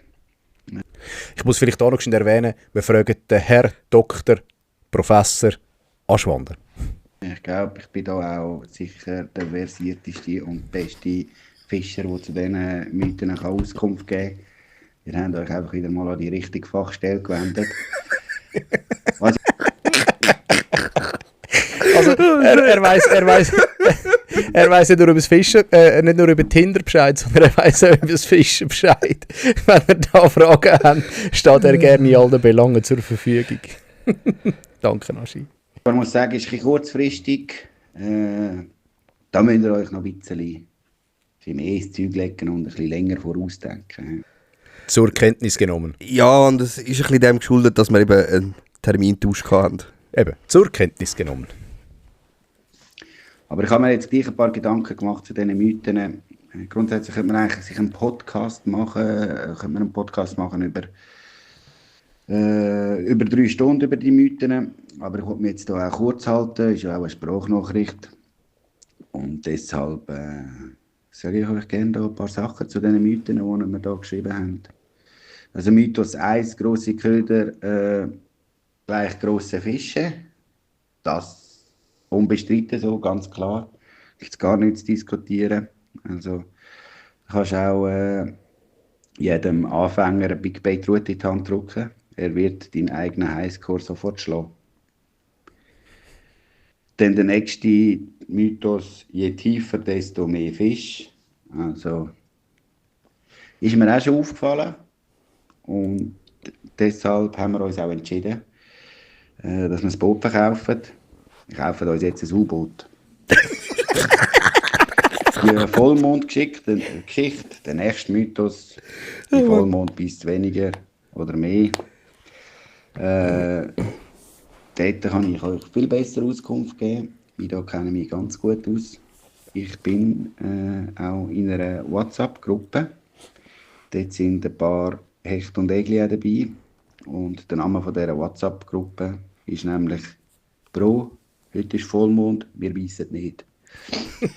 Sagt schon alles. Dann der nächste Mythos, nur morgen und Abend funktioniert. Das ist auch so. Also auch etwas Wahres. Mythen kommen nicht einfach von nichts, das ist so.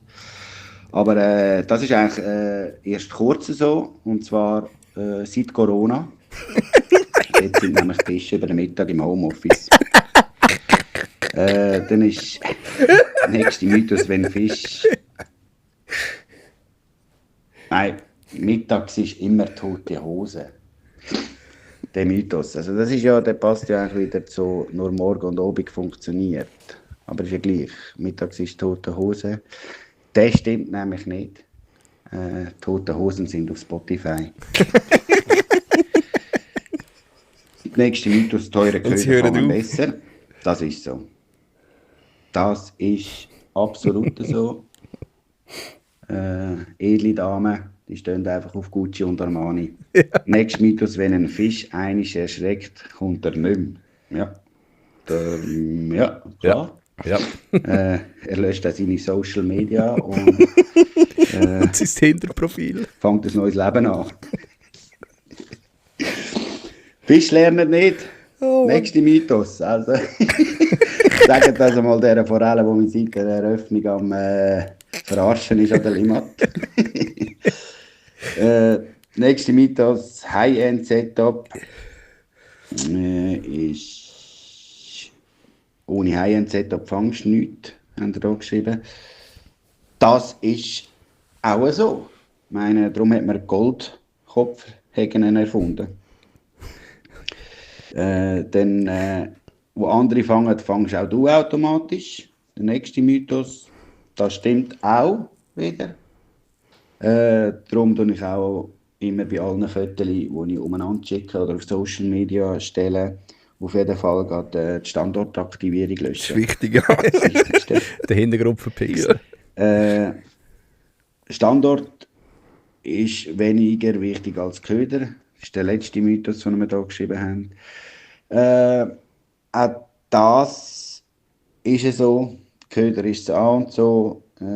Das könnte man sogar am Dustin mit dem Nace Runner, der wird sogar am Dorfbach Spreitenbach 1,20 Meter Mami fangen. Ja, also kurz mein Fazit zu diesen Mythen. Das Horoskop in der Migros-Zeitung lesen, das bringt gar nichts. Jungs und Mädels, gehen das Wasser, gehen fischen, dann fangen ihr auch Fisch. Oder eben nicht. Oh Mann! Ich glaube, letztes Mal so fest gelacht haben wir ab dem Linus. Oh, das dürfen wir jetzt nicht wieder aufkratzen. Also für die, die den Sarkasmus vom Aschi nicht so verstanden haben, das wäre Sarkasmus gewesen. Exakt. Und der Aschi hat da auch geschrieben, also ich habe mit ihm ein bisschen Kampf gehabt, dass er die Sprachnachricht aufnimmt. Er kommt dann lieber wieder mal im Podcast vorbei. Er schaue, was er machen kann für die Sprachnachricht. Ja, das ist gut. Aschi, danke an dir auf jeden Fall viel mal für die sehr bereichernde Sprachnachricht. Deine Ironie haben wir nicht gehört. So, und wenn wir doch schon beim Aschi sind, also Oli, willst du da noch etwas kommentieren? Nein, das lassen wir so stehen, wie es ist. Perfekt, super, tipptopp. Wenn wir schon beim Aschi sind, schauen wir doch noch geschwind, was der Brüder vorhin gesagt hat, weil den haben wir da 1, 2, 3, 4, 5, 6, 7, 8, 9, 10, 11, 12 Sprachnachrichten gemacht. Danke, Peter. Danke dir vielmals. Also, ernst gemeint, danke, dass du dir Zeit genommen hast. Er hat es gestern nicht können machen, weil noch Zürich-Match war, der Aschi auch. Das sind ja beide Zürich-Fans. Wir haben übrigens gewonnen, ZSC. Yes. Lassen wir doch mal die erste Aussage von Peter. Grössere Köder gleich grössere Fische. Tendenziell ja, habe aber auch schon mit grossen kleine gefangen und mit kleinen grosse.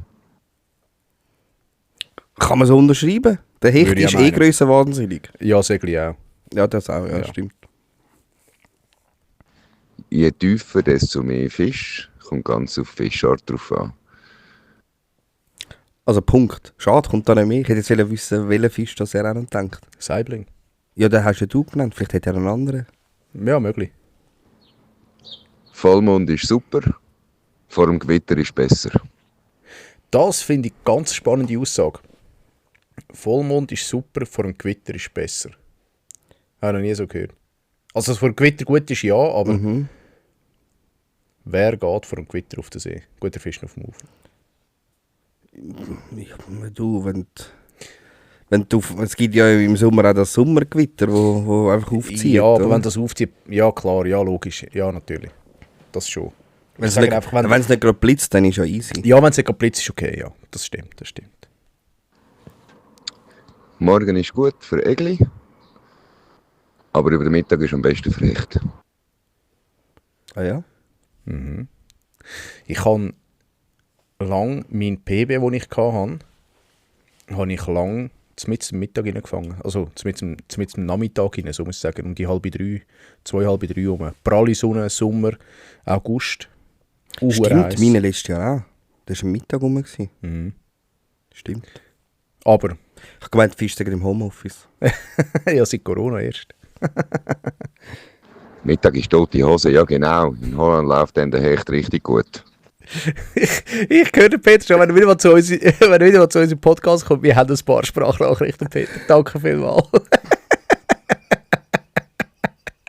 Ich höre es. Ja, genau. Geil. Teure Köder fangen besser? Nein, garantiert nicht. Jetzt kommt da noch. Ausser meine Mäuse. Geil. Wenn der Fisch einmal verschreckt wird, kommt er nicht mehr.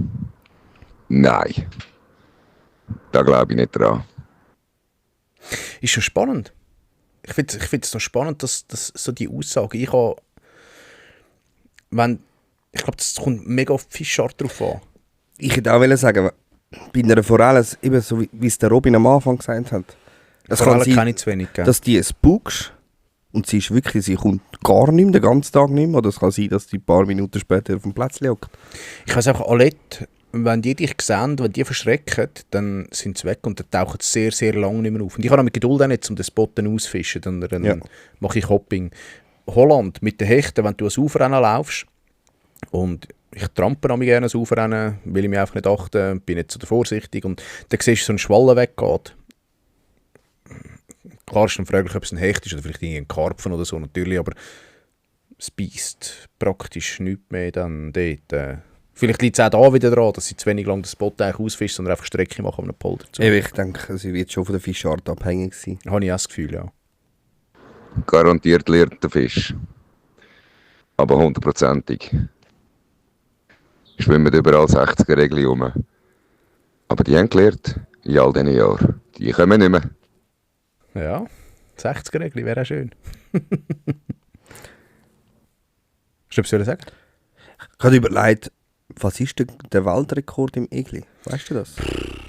Rekordsachen musst du mich nicht fragen. Ist es über 5? Keine Ahnung. Ich weiß es nicht. Kein Plan. Weiss das jemand? Ohne Kommentar bitte. Unbedingt.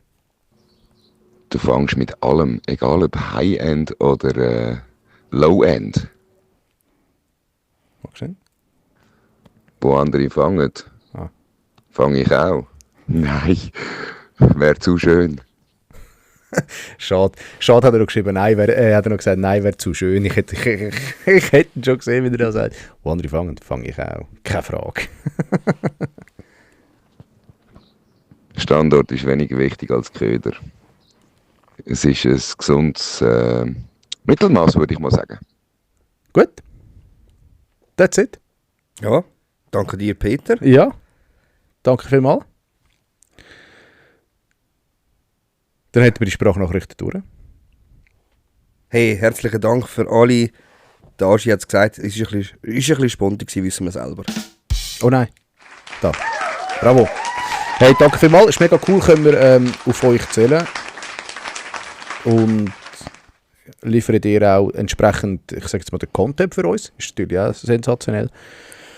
Und mich nimmt es ein Wunder von der Community. Sind euch schon so die gewissen Mythen begegnet? Der eine oder andere jetzt gerade bei meinen Anfängen, eben so, dass mit dem grossen Köder, grosse Fisch ist, kann ich mich erinnern, ist bei mir ein Thema gewesen. Oder auch der Vollmond zum Beispiel ist so ein Thema gewesen, das mich schon beschäftigt hat am Anfang.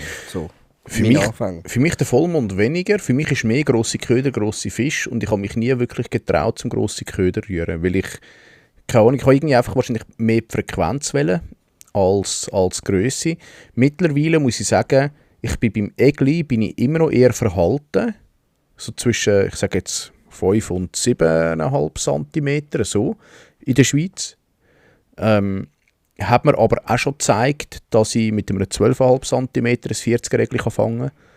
Aber halt genauso auch mit einem 7 cm Pintius. Also redest du jetzt von der Schweiz? Von der Schweiz, ja. Von der Schweiz, ja.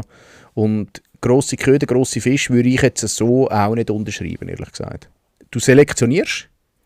Oder ja, sicher. Eher. Kann ja sein, dass ein kleiner Fisch auf einen grossen Köder kommt. Aber tendenziell hast du Frequenz auf die kleinen Köder. Und da sage ich halt ganz klar, wenn du auf Frequenz gehst fischen, dann kann jederzeit auch ein grosser einsteigen. Vielleicht hat man auch wegen dem eher grosse Fische auf kleine Köder. Weil man halt einfach die kleinen Köder mehr fischt und Frequenz will. Das ist ja das, was der Sidi am erstjährigen Jubiläum gefragt hat, downsize oder upsize. Ja, ich glaube, wir Schweizer sind schon eher so gewickelt, dass wir downsizen als upsizen. Ja. So. Ja. Haben wir schon ein bisschen, ja.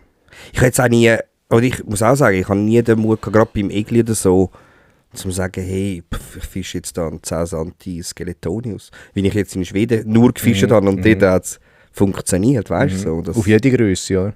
Ja, voll, das hat dort keine Rolle gespielt. Ja, absolut, ja. Sehe ich auch ganz wie du. Je tiefer, desto mehr Fisch ist jetzt für mich nie ein Thema gewesen. Ich sage jetzt, an einem Gewässer, wo maximal 10 Meter ist, ja okay, dass dort in den Löchern hocken, wo vielleicht mal 11 Meter ist, 12 Meter, ja. Aber dass jetzt zum Zürichsee auf 40 Meter gehen fischen, ist für mich nie eine Option gewesen. Nein. Auch ohne Live-Sonar. Weißt du, irgendwie mit Schleppen oder so, nie. Also, ja, dass du irgendwo gekannt hast, dass Struktur musst haben, ja. Aber nie irgendwie einfach explizit Tiefe gesucht. Und das Thema Vollmond, wie du schon gesagt hast, ich habe mich nie gross damit befasst. Mittlerweile eher. Ich weiss auch nicht, ob das mehr im Kopf ist, ob das mehr im Mindset ist, wo ich muss sagen, vor dem Vollmond bis zum Vollmond dann ist gut.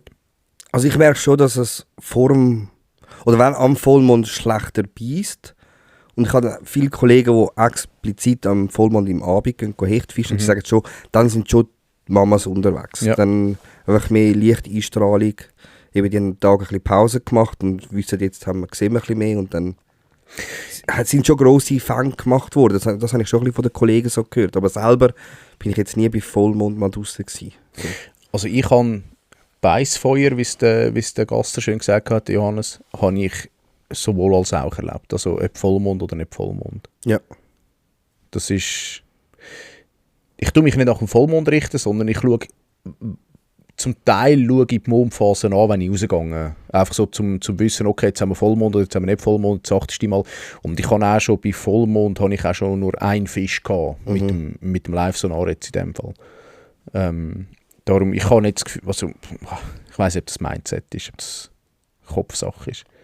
Nur morgen und ab, ja, sorry. Es gibt sicher irgendwelche Studien. Ich habe mich jetzt auch zu wenig damit befasst, noch Studien rausgesucht, aber es gibt sicher irgendwo Studien. Vielleicht ein Arlinghaus, oder wie heißt das? Arlinghaus, ja. Hat sich irgendeine These dazu geschrieben. Die Frage, die ich mir da stelle, ist, bei dem Vollmond, der hat ja auf jedes Gewässer wieder eine andere Wirkung, je nachdem, ob du am Meer noch ein bisschen angeschlossen bist, weißt, wegen Hochwasser, Niedrigwasser, wegen der sogenannten Tide oder Gezeiten, genau. Ich glaube, das ist bei uns, habe ich das Gefühl, sondern bei uns ist das eh nicht relevant. Oder unsere Gewässer haben immer etwa den gleichen Stand.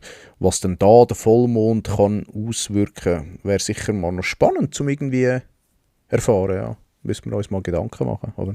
Vielleicht hat ja jemand aus der Community etwas gelesen? Wir haben auch schon mal eine Umfrage gemacht, ob es bei Vollmond besser beißt. Ich weiss noch, der Pado hat dort geschrieben, er merke, dass er vor Vollmond, eine Woche vor Vollmond, mehr Hecht hat als danach.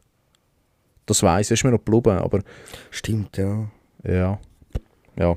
Vielleicht müssen wir wirklich mal so ein bisschen studienmässig dahinter ein bisschen graben. Ja, haut die Tasten, wenn ihr irgendwelche Erfahrungen habt. Absolut. Das ist, ich glaube, es ist ein Thema, wo immer rumgeistert. Das ist so ein Mythos, der ist immer da. Ich habe auch das Gefühl, ja. Es gibt dafür und den wieder. Ich habe aber einen spannenden Input gefunden von Peter mit dem Gewitter. Das ist sehr spannend. Ich weiss, ich gehe selten bei Regen oder Gewitter fischen. Echt praktisch nie. Also auch bei Regen, ich bin da völlig der Schönwetterfischer. Doch, kurz vor dem Regen ticket so aus. Topwater ist dann richtig geil. Ja, gehen wir nächstes Jahr mal. Ja, schauen wir dann. Nur morgen und Abend funktioniert es. Hey, ich habe da die Erfahrung gemacht, dass vor allem gerade im Sommer, das haben wir ja vorher schon diskutiert, dass vor allem gerade im Sommer echt Morgen- und Abendstunden Gold wert sind. Der Rest, dort bin ich eigentlich selten am Mittag unterwegs. Wenn dann vielleicht mal jemand auf Alette oder etwas, aber ja. Ja, ich bin nicht der Frühaufsteher, darum Abend, ja, gut. Top. Mittag ist immer tote Hose, kann ich so nicht unterschreiben. Eben. Hey, ich habe schon die meisten Forellen immer am Mittag gefangen. Ja. Das ist mir auch schon aufgefallen, wenn ich im Tessin unterwegs bin, immer am Mittag beißen die Viecher. Ja, eben. Die wollen dann zum Mittagessen. Ja. Kommen heim vom Arbeiten, wenn sie ins Homeoffice sind. Genau. Teure Köder fangen besser, haben da. Was ich merke, oder was ich mir, meine Erfahrung ist, dass einfach teure Köder laufen schöner. In der Regel. Nicht alle. Es gibt auch günstige Köder, die schön laufen. Aber ich habe auch das Gefühl, bei den teureren Ködern sind ein bisschen hochwertiger gemacht. Und durch das haben die auch ein bisschen einen konstanteren Lauf. Ob jetzt das mehr Fisch bringt, weiss ich nicht, kann ich so nicht sagen. Aber es macht mich mehr an, um diesen Köder zu fischen. Bin ich jetzt eben mega gespannt, dann, wenn wir gehen Swimbait fischen. Der Nace Throne, der ist ja etwa, glaube 70 Stutz ungefähr. Und Clash 9 ist etwa 100 Stutz. Und nehme ich jetzt Wunder, jetzt da die 40 Stutz, ob man die irgendwie auf eine Art merkt. Absolut, ja. Absolut. Weil der Köder, sage ich, ist ähnlich aufbauen. Ja. So. Ja. Und vom Laufverhalten her ist auch sehr ähnliches Laufverhalten. Ja. Darum bin ich mega gespannt dann. Wenn ein Fisch eigentlich verschreckt wird, kommt er nicht mehr.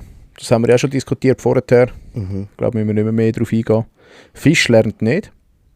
Bin ich auch nicht der Meinung. Ich habe das Gefühl, die lernen es. Das ist eben, wie es der Jonas gesagt hat, bei den Egli vor allem, ist es ganz extrem, dass man dort dann schon aber mit einem Farbwechsel ziemlich vieles kann entscheiden. Oder eben auch mit Down- und Upsizing.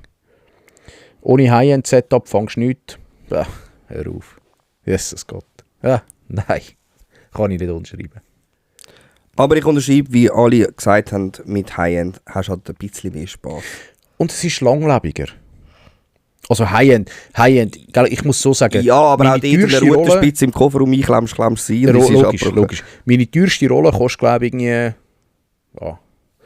280 Stutz. Da kann man nicht von High-End reden. Nein, das kann nicht. Meine teuerste Route kostet, ich glaube, etwa um das. Da kannst du auch nicht von High-End reden. Also, ich bin nicht der High-End-Tackle fischt. Ich fische mein Maximus-Zeug, ich habe meine Maximus-Route, ich baue mir meine Route selber. Die wird irgendwo, wenn man die kaufen würde, irgendwo 400-500 Stutz kosten.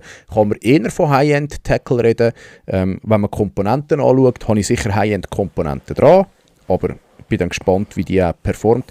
Aber ich sage, eben, das haben wir ja schon im Schweizer Sportfischermesse-Podcast gefragt.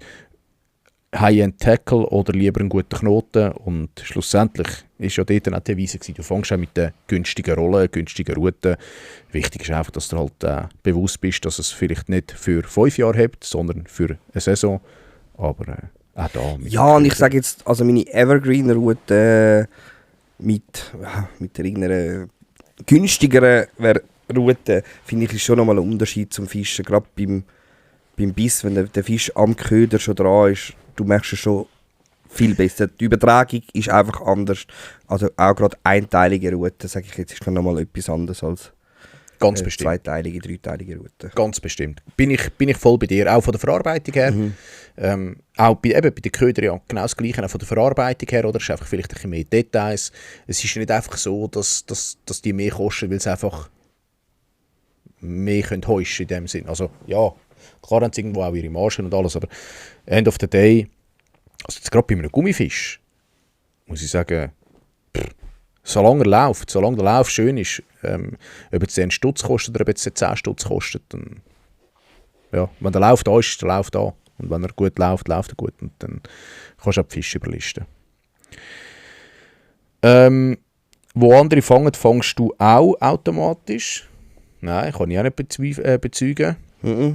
Haben wir ja auch schon vorher darüber diskutiert. Müssen wir, glaube ich, auch nicht mehr ausführen. Wie viele YPC-Spots ich gefischt habe. Der letzte Oktober. Neu gefangen habe. Also. Und Standort ist weniger wichtig als Köder. Auch da muss ich sagen, ich glaube, der Standort ist wichtiger als der Köder. Ja. Jetzt, auch dort, wahrscheinlich je nach Fischart halt auch, bei einer Näsche, wenn sie gestreut ist, wenn der Fisch gestreut ist, dann kommt es auf den Standort nicht gross drauf an, dann ist der Köder entscheidend. Aber wenn du halt nur die Fische an einem gewissen Platz hast, ist halt schon der Köder entscheidend, beziehungsweise der Standort entscheidet, so muss ich sagen, dass du weißt, wo die Fische sind. Ja, hey, schreibt es in die Kommentare, wie es bei euch aussieht, was ihr so für Erfahrungen gemacht habt. Sind euch schon so Mythen begegnet? Ja. Beschäftigt euch irgend so ein Mythos vielleicht auch? Wäre mega spannend und können wir das nächste Mal sicher noch ein bisschen aufgreifen in den Kommentaren. Unbedingt. Absolut. Und jetzt gehen wir irgendwo hin, wo ich mich irgendwie freue und irgendwie, wie soll man sagen, ein bisschen ein mulmiges Gefühl haben. Und das wäre Challenge. Oli, es geht mir gleich wie dir. das ist aber schön. Das ist schön. Willst du die auf Spotify auftun? Soll ich schnell die... Yes. Wir haben doch noch 1, 2, glaube ich, wie eine Nachricht bekommen. Ja, und ich habe noch privat auch bekommen. Ich glaube, die hat er geschickt.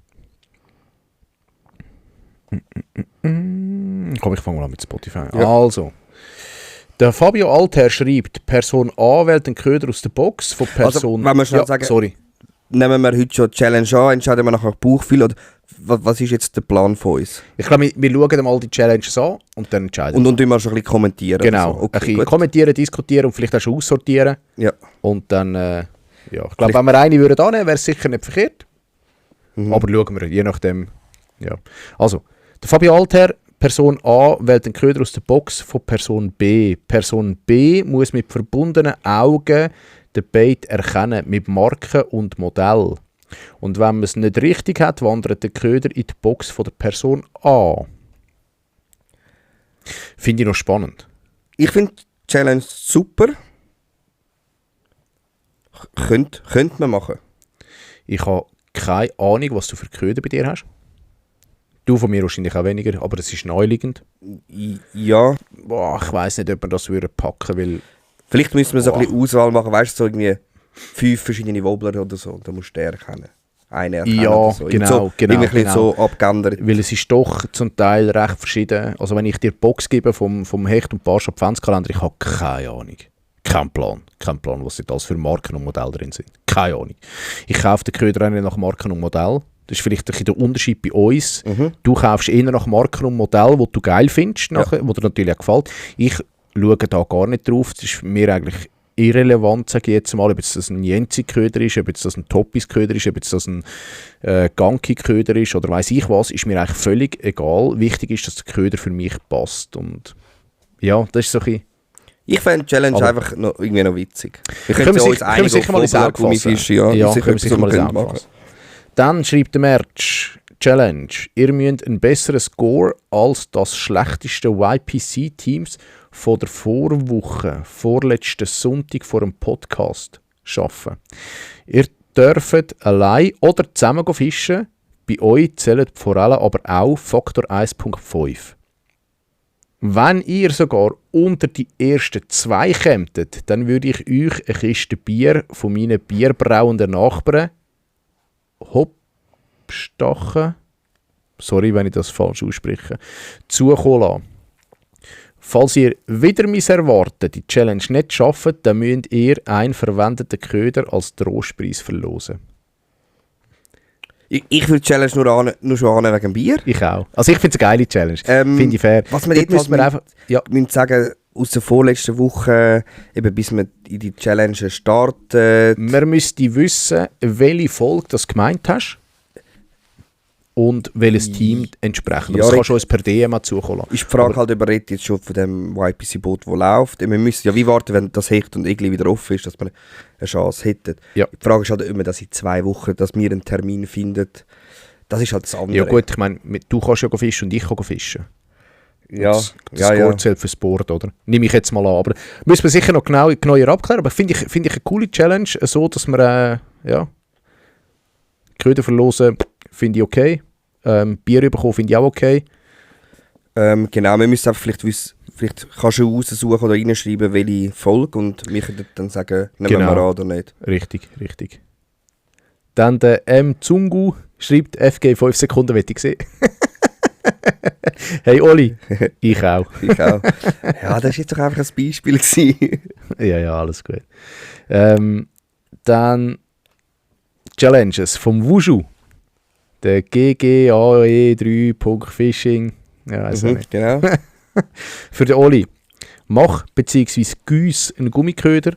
Am besten kein Fisch, sondern ein Kra oder Larve selber und fang mindestens 1 Egli damit. Das Giessen-Quick kannst du von mir haben. Du musst einfach selber zeichnen und alles. Das finde ich eine geile Challenge. Ja, muss ich aber sagen, habe ich zu wenig Zeit, um noch das. Ich finde die Challenge geil, aber ich habe wirklich zu wenig Zeit, um mich jetzt damit befassen. Ja, also, weißt du, musst ja etwas herbringen. Wenn, dann will ich schon ein Bait herbringen. Ja, richtig, ja. Aber für das fehlt mir wirklich einfach Zeit. Absolut. Dann für den Nico, fang am Bach eine Forelle mit einer Baitcaster mit Wobbler. Ja, das ist easy. Ja, ich glaube, das würde ich bringen. Mehr Challenges. Nico, binde Flüge selber und fang damit den Karpfen. Hey, ich habe mal mit einer Nymphe einen Karpfen gefangen. Ich glaube, mit den Flügen würde ich es auch bringen. Ich glaube, das würde ich bringen. Ich würde an ein Gewässer gehen, wo Karpfen einfach schön an der Oberfläche sind, das zu wenig Sauerstoff haben. Ja, voll. Und für den Oli, mach einen richtig fetten PC-Backlash und lösen dann in unter 1,5 Minuten. Das wäre geil! Das wäre geil, aber ich habe echt Mühe mit zur Zeit zum. Also ich weiß nicht, wie ich einen Backlash rühre. Ich kann das Du rührst einfach vor dir ins Wasser rein. Ja, meine Rollen sind so top eingestellt, Ja. da rührst du keinen Backlash. Mal, wenn du vor dir ins Wasser rein rührst, schon. Mal, glaub mir's. Der Pado, Wie schnell müsste ich ihn lösen? 1,5 Minuten. Ja, die könnte ich glaube auch noch an. Ich bin recht gut. Würdest nicht schaffen. Doch, ich glaube Ich schon. bin mit dem Pado in Holland gsi. Pado, wenn du zuhörst, du weisst es noch, wie wir in Sneek gsi sind. Und du dort einen SLX DC hast. Ich glaube, das war ein Shimano SLX DC gewesen. Und dann habe ich... DC kannst du ja kein Ding rühren, ein Backlash. Hat er auch gesagt. Da habe ich gesagt, hey, was pfeift da bei dir? Ja, weißt du, geile Rolle DC, oder? So Digital Control, glaube ich, heisst das. Ja. Und mit der rührst du keinen Backlash mehr. Schau, der hat er vor uns ins Wasser reingerührt. Das hätte ich ja letzten Podcast erzählen. Gibt es kein Video davon? Nein, leider nicht. Da sind wir noch nicht so versiert gewesen. Da hat er vor sich ins Wasser reingerührt. Ich glaube, einen Gummifisch hat er dran gehabt, für auf Hecht. Und die Rolle hat einfach weitergetreten. Der hat so einen Backlash gehabt, der hat schlussendlich die Spulen rausgenommen aus der BC, hat hinten und vorne abgeschnitten und bis er das endlich gelöst hat. Und ich bin jetzt schön friedlich am Fischen gewesen. Ich bin mir nicht ganz sicher, ob das da war, wo ich dann sogar auch noch den Hecht gefangen habe. Bin mir wirklich nicht sicher. Ach, was mich einfach da ist jetzt das einfach die Schadenfreude, eben, dass du nachher einen Knoten. Also was ist die Art von dieser Challenge? Dass du unter 1,5 Minuten den Backlash kannst lösen. Das ist die Challenge. Okay, aber es ist mehr eine schadenfreudige Challenge. Ja, natürlich, selbstverständlich. Habe ich ein bisschen Mühe damit. Dann vom Eisvogel Challenge. Schafft der Nico ein Egli mit Dropshot, aber ohne Gewicht zu fangen. Was nochmal? Schafft der Nico ein Egli mit Dropshot, aber ohne Gewicht zu fangen. Ja, müsstest du ein bisschen kreativ werden. Ja. Aber ohne Gewicht, also weißt du, nicht ohne Play, ohne Tungsten, ohne Stein, einfach ohne Gewicht. Ja. Aber ein Dropshot. Ja, es geht schon. Wird schwierig, sehe ich das Dropshot ist nicht. schon, Aber ich hätte Ideen. Ich hätte Ideen, wie man die Challenge schaffen könnte. okay. Finde ich spannend. Ja. Dann schreibt der TJ Kano und als Challenge für den Oli ein Rig binden, was es noch nicht gibt. Zum Beispiel irgendein Dropshot-Rig mit 20 Gramm und einem Offset-Haken oder halt irgendetwas. Oder zu irgendetwas. Lass dich in einer fantasiefreien Lauf. Und für den Nico, fang mit einer Flüge und einer Flügerroute einen Karpfen. Wieso wollen die, dass ich mit einer Flüge einen Karpfen fange? Gell? Hast du mal etwas gesagt über Karpfen? Nein, nur immer gegen Forellen. Also das mit dem Rick hätte ich schon eine Idee, ich könnte annehmen, die Challenge. Okay. Ich wüsste nicht, wo ich könnte karpfen. Mal, ich könnte dir jemanden vermitteln. Ja, mal, ich wüsste wahrscheinlich schon wo. Aber ja. Ja, das wäre es eigentlich mit der Challenge von Spotify. Auch da, wenn euch Challenges einfallen, unbedingt weiter kommentieren. Jede Folge könnt ihr bitte Challenges reinschreiben. Wir sammeln einfach mal. Vielleicht einfach zum mal sagen, vielleicht auch ein bisschen kleinere Challenges. Es sind jetzt recht viele, wo gross immer am Wasser muss sein. Weißt, es darf auch mal sein, hey, ein Köder erraten. Weißt du, etwas, wo man schnell kann abwickeln kann. Also haut weiterhin einfach in die Tasten rein, würde ich sagen. Und, sind kreativ. Absolut. Also sie ist schon mega kreativ. Ja, absolut. Ich finde es mega geil. Okay, dann haben wir auf Insta vom Andreas Kunz, alle zusammen, wegen der Challenge. Oli muss ohne Hilfe eine Flüge binden und mit dieser Flügerroute einen Fisch fangen. Egal wo in der Schweiz. Erst wenn er das schafft, darf er wieder mit seiner vertrauten Route und Köder fischen. Ja, das ist ein bisschen... Du hast einfach mein YouTube-Video geschaut, wo ich da verzweifelt probiere, mit den Flügen vor allem zu fangen. Ich glaube, es zielt ein bisschen auf das ab. Ja... Weiss nicht, was also weißt du, müsste ich mich mega das Flügen binden reingeben. Von dem hätte ich keine Ahnung. Müsste ich vielleicht etwas haben von dir. Auch routentechnisch hätte ich gar nicht. Ja. Vielleicht könnte man die Challenge noch ein bisschen überarbeiten, finde ich jetzt noch so. Ich finde es aber auch noch eine geile Challenge. So, ich finde es allgemein geil, so ein bisschen Köder machen. Und dann mit dem auch fangen. Weißt? Dann überlegst du auch etwas, finde ich eben. Dann machst du dir Gedanken, was läuft gut bei dir. Oder was läuft sonst allgemein so ein bisschen gut? Du holst die Informationen, du probierst das umzusetzen und durch das denkst du dich auch eher ins Gewässer und in Fische. Das finde ich aber schon noch geil, das gefällt mir eben schon noch. Ja, ich muss jetzt, ohne dass ich jetzt sage, hey, ich bin mega verpflichtet, aber ich muss schon auch die Sachen fischen, die zum Beispiel jetzt bei Fish Explorer sind. Und ich bin schon angewiesen, wenn ich ans Wasser gehe, dass ich diese Sachen kann fischen kann. Ja, nicht, gut. Also weißt, jetzt mal einen halben Tag lang ja, weißt, ich kann nicht so viele Fische fischen wie du. Ich kann nicht so, also du gehst ja viel mehr als ich ans Wasser. Ja, aber ob du jetzt mal einen halben Tag lang deine Flüge fischen und sonstige Content machst. Ich darf bis dort nichts anderes fischen. Laut dieser Challenge. Ja, eben. Ja, aber das ist eher jetzt eine, die ich hinanstelle. Ja. Dann, jetzt kommt eigentlich eine, muss ich sagen, eigentlich meine Challenge, die ich schon könnte sagen, könnte man je nachdem so annehmen. Nämlich vom Linus. Er schreibt, Nico, ein Hecht in der Schweiz über 1 Meter ohne Scope bis Ende Jahr. Finde ich, Linus, ist noch ein bisschen zu einfach für den Nico, da könnte man schon noch etwas draufsetzen. Weil ich finde, meine ist viel schwieriger, wo du so bestellst, einen Zander werfen, auch ohne Live-Scope in der Schweiz. Ja, sicher. Zander gibt es ja sicher weniger Gewässer als Hecht. Ich dir Kontakt vermitteln, Oli, noch und nöcher. Das mache ich natürlich nicht, weil wir ja die Challenge annehmen. Genau. Also ich will sagen, die zuhören, bitte. He? Das ist sicher eine Challenge, die man annehmen könnte. Ich finde es eine geile Challenge. Ich finde die ganz geile Challenge. Absolut. Beim Nico müssen wir vielleicht nachhängen mit einem 3-Inch-Gummi oder so. Ja, das wird aber schon schwierig. Da bist du wirklich eher... Gut, obwohl eben kleine Köder fangen den grossen Fisch, gell? Eben, ja. Linus, dort darfst du noch ein bisschen kreativ werden. Ich finde, das ist noch ein bisschen zu einfach. 1 Meter hat er noch schnell. Meinst du? Ja, geworfen. Ich habe noch nicht Meter. Wo du vorhast. Ich habe noch nicht Menge Meter geworfen. Ja, komm jetzt. Nein. Echt? Ja. Ja. Ich habe erst einen. Nein, der ist nicht einmal geworfen. Der ist mit dem Wobbler. Also geworfen, ja. Wobbler rausgelassen und hinten angezogen. Also wenn du so willst, eigentlich geschleppt, ja. Okay. Das ist auch noch kein geworfen. Ja, weißt du, bei mir ist mehr gedacht, der Hecht ist dein Steckenpferd. Der Zander ist jetzt nicht mein Steck, du fischst, doch du fischst ja ausgiebig auf den Hecht. Das ist ein bisschen... Ja. Also weißt du, es ist schon etwas... Also wenn du bei mir sagst, fangen Egli über 40 in diesem Jahr, dann ist es... Ja. Dann ist es etwas vergleichbar. Ich finde jetzt meine Challenge schon schwieriger für den Zander, finde ich. Nein. Okay, gut. Wohl, hast schon recht. Eben. Also Linus, du bei Nico noch eins drauf, aber ich würde sagen, ich nehme... Die Challenge kann ich schon annehmen, da habe ich richtig Bock drauf. dann ist das eigentlich das. Ja, das wäre es echt gewesen. Stimmt, die andere Nachricht von Dave ist nur, dass er gefangen hat, während er unseren Podcast gehört hat. Genau. Petri dazu. Yes. Ey, mega cool. Also ich würde sagen, am Linus seine Challenge nehme ich schon mal, die nehme ich an, ich habe Bock auf das. Und das andere in der Schweiz fangen. Das ist sicher geil. Bis Ende Jahr. Bis Ende Jahr. Das kann ich organisieren. Hätte ich auch Bock drauf. Nachdem ich in Holland letztes Jahr jetzt einen Zander gefangen habe. Du? Ich finde die vom März eben geil. Ja, ich würde die sehr gerne annehmen. Ja, dann machst du die allein. Nein, die mache ich nicht allein.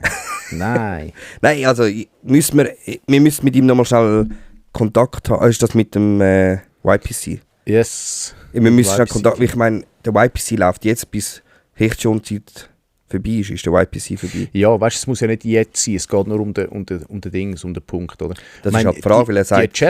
Die Challenge können wir ja... Also, ihr müsst einen besseren Score als das schlechteste YPC-Team von der Vorwoche. Vorletzten Sonntag vor dem Podcast schaffen. Ihr dürft alle blablabla erzählen vor allem auch, wenn ihr... Ja. Also er gibt uns da nicht irgendwie eine Timeline vor, also er sagt nicht irgendwie bis X. Doch, bis zum nächsten Podcast, Nein. In 2 Wochen. Nein, die schlechteste Team von der Vorwoche, vorletzten Sonntag vor dem Podcast. Also ich verstehe jetzt nicht... Also für mich heisst das, also, dass es... Wenn wir jetzt heute die Challenge hätten müssen abliefern, hätten wir vor 2 Wochen den YPC müssen schauen und dort das schlechteste Team schlagen. Okay. So verstehe ich es. Müssen wir vielleicht nochmal schnell schauen. Ja, das müssen wir sicher. Aber also ich fände es schon noch nice, so etwas, ja. Ich weiss nicht einmal, was das Team für... Ich habe keine Ahnung, was sie für einen Score gemacht haben. Ja, keine Ahnung, ich schaue den YPC-Boot nicht. Ja, ich weiss. Dann schon. Müsstest du mir dann sagen, was wir machen müssen. Ja, eben, vielleicht müssen wir das eben noch ein bisschen ausdeutschen. Mhm. Auch... Also weißt du, wir können ja auch eine langfristige Challenge annehmen, eine bis Ende Jahr, wie die vom Linus zum Beispiel. Genau, ja. Und dann können wir noch so kleine Challenges nehmen, wo... Ja, müssen wir ja. Es müsste ja ein bisschen Nahrung da geben. Aber dann müssten es fast so 2 Wochen Challenges sein, so in dem Stil. Genau, also, darum sage ich so wie das mit dem Wobbler. Ja, das, genau. Das kann man schnell so machen. Ja. Ja. Oder einen Knoten binden oder so. Alles Absolut. andere ist halt, braucht alles ein bisschen Vorbereitungszeit. Mhm. Darum fände so. ich noch cool, wenn es Challenges gibt, wo man jetzt eben noch so ein bisschen nebenbei machen können. Das habe ich ja vorhin gemeint damit. Mhm. Ja, das wäre schon cool, ja. Okay. Ja gut, dann haut doch noch ein bisschen die Tasten. Wir haben nächste Woche, glaube ich, übernächste Woche nochmal eine Oli-Nico-Folge. Ich weiss das Thema jetzt gerade schon nicht. Wieder? Ja, es wäre ja heute eigentlich ein Gast gewesen, der uns ja versäckelt hat. Muss ich schon wieder anschauen. Dann könnten wir ja nochmal schauen, was noch reinkommt. Und dann vielleicht mal starten. Ja, schon Zeit und schon Mass. Oh, da können wir uns wieder vorbereiten. Müssen wir, ja. Yes, da müssen wir uns gut vorbereiten. Mhm. Aha. Mhm. Ja, und jetzt? Hey ja, wenn wir sagen, wir nehmen uns diese Challenge vom Linus mal an bis Ende Jahr, soll da noch etwas geben oder wollen wir die das nächste Mal noch besprechen? Ich finde, für dich muss schon noch eine Schwierigkeit ja, soll man noch reinschreiben, wie, wo, was. Aber ich finde schon, dass wir beide diese Challenge so sollen machen. Nicht eine du, fix. eine ich, so, weißt du, in dem Stil. Sondern Nein, ich finde eben cool, dass es etwas Unterschiedliches ist. Okay. Aber ich würde es auch, also ich würde die gerne annehmen, ich finde so ein Zander fangen ist eine Challenge für mich. Okay. Und wenn wir bei dir noch irgendeinen Stein noch im Weg legen können, Ja, dann nehme ich doch Fang am Bachen vor allem mit einer Baitcaster mit Wobbler. ja, nein. Ich will schon, wenn dann vom Linus nehmen, weißt du, so. Ja. Ja, eben, das meine ich. Genau, Ja. Also komm Linus, hau noch einen Schwierigkeitsgrad rein. Ich vermute, das ist ein zu einfaches. Mhm. Das könnt ihr am ersten Mai gerade abhaken. Meinst du? Bin gespannt. Ja, doch. Bin gespannt. Man könnte sagen, auf die selber gebundene Maus. Ich weiss übrigens, dass die haben. Ich habe einem Kollegen eine gegeben, der hat einen 94er Hecht gefangen auf die selber gebundene Maus von mir. Und ich weiss, ich habe immer Angst gehabt, dass das Gestänge, das ich reinleime, dass das nicht hebt. Und das hebt. Der hat die Dame rausgebracht. Geil, Mann. Fetz Petri Milan an dieser Stelle. Eben, weißt du, das wäre zum Beispiel jetzt für mich eine Challenge. Das hast ja etwas drin, wo, ja. Yes. Genau, also. Perfekt. So machen wir es und so sind wir. Und Oh, langsam bin ich auch wieder ein bisschen durch. Ja, ich glaube, wir sind da draussen für heute. Oder? Das wäre es gewesen. Wir haben schon verraten, was 10-mal Ausblick haben wir wieder mal gemacht. Super lustig. Also, wir sind draussen für heute. Ciao zusammen. Yeah. Erste Podcast in der Schweiz übers Fischen ist draussen. Eben schon Glas ins Bier rufen. Fisch verrückt, treffen sie den Buff oder werfen im Wasser. Die nächste Folge vom Forellenkönig und ein Bär sind im Kasten. Tight Lines, Baby!